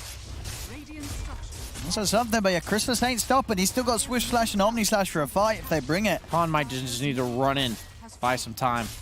Looks like they might just be content to give this up, though. They're probably going to try to fight on the tail end of it. Get the grab on the Daki. Blink. Oh, he's in with a 3-man crush. Pots the BKB. The slash is already coming out. Blink taking a heavy damage here for the combo of Crystalist. Khan will be able to get round to the backlines. Takes down the Shadow Demon Toby. Holds him back with a Hoo Stomp. Khan, he's running in. Death Ward's out. J4. He's got the Ghost Scepter. Turns with the cast. Yes, trying to hold fire. back Khan, but he's still very dead. Ducky's able to find him. They got the racks, though. Melee racks, that's relevant. Time to queue up the Ag Shard, Lycan. It's the only way to deal with it.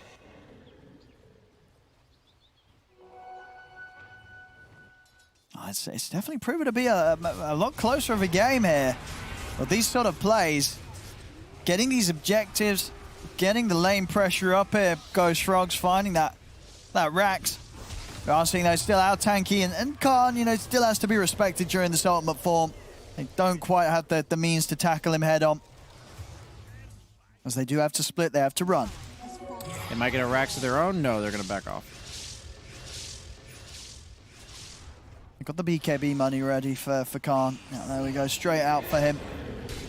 So we'll have a little less to worry about. We're seeing sometimes the disruption. Hoof Stomp paralyzing cast, stop him from being able to really commit in on his targets. Yeah, it's not killing him, but it's preventing him from actually dealing relevant damage, which is giving Jug enough time to bring down crucial targets. And Barinya is actually doing a lot of damage in these fights as well. Keeping the pace going. Ghost Frogs, they know that they're strong. Even without the Omni Slash, the Swift Slash alone. Both teams smoked. Tiny's the lone non-smoker of this game right now.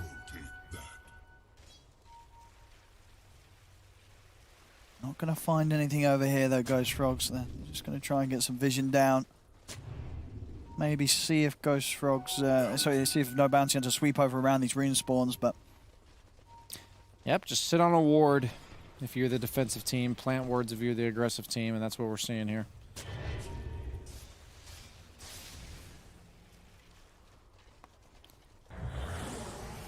Nothing to be found. Well, they're still going to keep themselves on this half of the map. They still feel pretty strong. Ducking out an extra bit tanky with the SY done. Oh. He knew. Yeah, when Crystal shows like that, you know his entire team is behind him. Head on a swivel, ready to blink out there. Dire's middle barracks are under attack. I don't think he was going to die. He might have just had the BKB. Oh. Blink. He's able to get the jump. That's straight away, close the gap onto No Milan. buyback. Now he's ready to try and run down for more. See if he can close the gap on the Chrysalis or J4. Khan's charging in. Khan. He's in. He's looking towards J4, but they're still able to control him a little bit. Sending him up with the Yules. Still able to run down J4 though. Blinks in with another crush. The Ghost Scepter will buy J4 a little bit of safety. He will die in like one hit. He's been left behind here. 1,200 damage crits coming out here from Khan. Actually going to come in with the buyback. I mean, Roshan is up. It's definitely a bit of a fear here for Ghost Frogs that no Bounty Hunter are going to be able to take it away. Pent-Edge Sword is a nice one. Toby, a lovely 2-man Hoo Stomp. He's in. He's able to set up. They bring down Flush. They're going to turn towards Khan. Khan puts the BKB and the Satanic, punching back into Chrysalis. Chrysalis trying to break away with the Blade Fury, but they're in with the bash. Khan continues to try and beat into Chrysalis. Darky's in with the combo, makes the jump. He's taking out Chrysalis. Chrysalis, he's gone. He's out for HD. Toby also in trouble as Daki and Hustler take him down low. He's out with the spider legs. Are they going to look to chase him out here? The Phantom's Embrace upon him. Jumped in with the cookie. 3 dead on Ghost Frogs. Over under on the 5 seconds to kill Roche here. It's going to be 6. 1, 2, 3, 4, 5, Oh 6. my, that was at least 5.5. Damn. Nah, I did with a 6 there. Yeah, you were right. Beautiful count. Aghadom's Blessing. Who's taking that one? I would honestly give it to Lycan to put it on Tiny. That's what I would do. You ever seen a Tiny with a 70% chance to crit? I mean, yeah, Tiny running at you like that. That would be pretty terrifying. Did they give it to him? Who did they give it to? Oh, no, they gave it to Tiny. Okay. So Tiny now has the tree volley. Yeah. He's built to be a second core. I like that. We talked about Lycan not being exactly a hard carry, so give him a little assistance in the late game as Tiny has the SNY AC BKB as opposed to the E-Blade that we saw in Game 1. So we can see his capability as an individual to adjust to specific scenarios, which I like to see. Absolutely, yeah. I guess that one of the reasons why some of these teams do like grabbing the Tiny even early on in the drafts, because they feel that it is a hero that you can play out in a good variety of ways with the build. There you get the jump. Toby's out for 70. Daki getting low, but he's ready for round 2 with the Aegis. That's also J4 getting picked off. Both heroes without buyback here for the defense. Khan's just diving in. Ow. Oh, there we go there. Another crit comes in. Crystallis is out. There's no bounty. Had to just run them down. 3 heroes gone. And out for 23k lead. They're moving over towards the mid. There seems to be very little that Ghost Frogs can do to defend right now. As they're not done here. No bounty hunter. They're diving in again. They're in over towards Milan. Milan will be able to hold back Daki with the disruption. But no bounty hunter, just taking away the complete base from them. That's a Tiny Lycan lineup. They will kill everything. Oh, we did have the misclick. GG, well played there. I think we hold them again. Hold it to them there. Hold them to the rules, and I believe Ghost Frogs takes game 3. As no bounty hunter has GG'd out, given up. And the game ain't over quite yet. They have got buyback. It's just come back up for Crystallis. He's in with the Omni Slash onto Blink. Blink, heading back to the rest of the team. And a Swift Slash coming out. Time to get 4-shotted. As Brian just gonna look, they get the 2-man who stop. Toby's able to get the jump in. Over towards Hustler. Astral step over towards Flash. Flash goes down. Hustler will also fall. The game ain't over yet. Okay. I'm ready. Now make it pay off, Ghost Frogs. Make this worth something. See what they can do. They've got to deal with the Megas, right? Got to queue up that Rapier. Yeah, I think that's the only way. I think he needs an Ag Shard and a Rapier on Crystallis, and they can maybe make something happen here. The Blink on Khan. Do you like this? Yeah, I actually don't mind it. I think... what we're using it for to... It lets you reliably commit on the supports. You don't want to necessarily BKB when Witch Doctor just like chucks a cask at you. But if you do it while you're already hitting him, you might be more willing to do that. You know? He's upgraded all the way. He did have 6k gold after that last move, taking down the Rax Switch, so he's got, the full Swift Blink. It's 50 damage, 75 attack speed. Once you activate it, it's pretty good. So certainly makes her a pretty terrifying wolf. Lots of money on, as we just saw there on Branya. Anything big that he can go for? 6k gold on him. I don't think Sanj Kaya is the option. You got to think something big, right? Yeah. I honestly wouldn't even hate an AC here. Seems like it's not big, but I think he needs to... I mean, why not Rapier for himself, dude? You know what? I'm down for Rapier, Rapier. Dude. You still have the crit talent right at 25, don't you? It's pretty mediocre talent. Yeah, but if you have a Rapier... That's true. You know what I mean? That's a lot of damage on the Astral Steps. I'm fine with Rapier. Get the Rapier, come on. I mean, spend something, dude. You got 6,300 gold and you're mega. You're going to be pretty mad if the game ends and he's on 6K. It says 27k at the top, but it's more like 33k because he's not spending. That's true. Good maths there. Thank you. Dude, if he ends this game with 6k gold, I'll just be a tad triggered. Yeah. Just a tad. Oh! Crystallis! He needs help. He's going to get it. Disruption comes out in time. We'll save him. He allows him to get away with the Blade Fury. He's back to base. Picard's looking to end the game. He's popping the BKB. They're looking to end it. They're taking down the Ancient. Can they stop them? They can't. It's game over. There's no bounty hunter. We'll be able to close up game 3. The series, it's theirs. 2-1 against Ghost Frogs. And again, so a great fight being put up right until the end.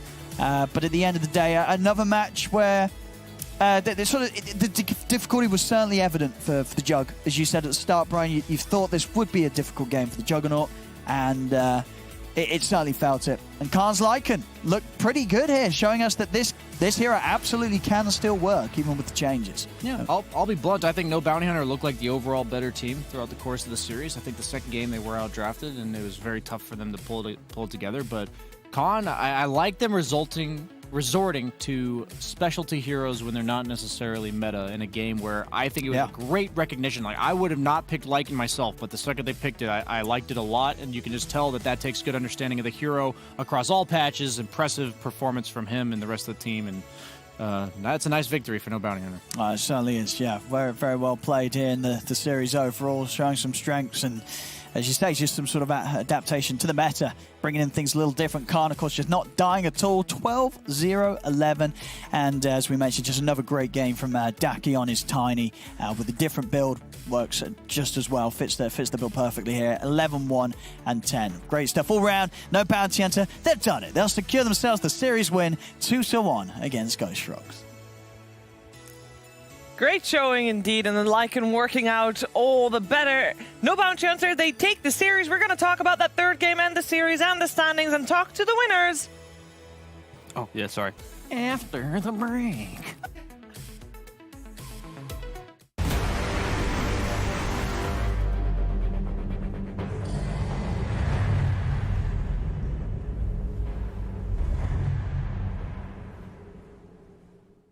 My name is Jordan Gilbert, aka Nothing. Hi, my name is Sue Lee. My handle is Smix. I think it's important for these initiatives to happen. Empathy really, really goes a long way, and it always means so much to us, and I think that's where initiatives like this really help.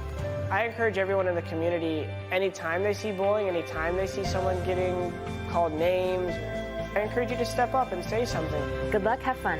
Good luck, have fun.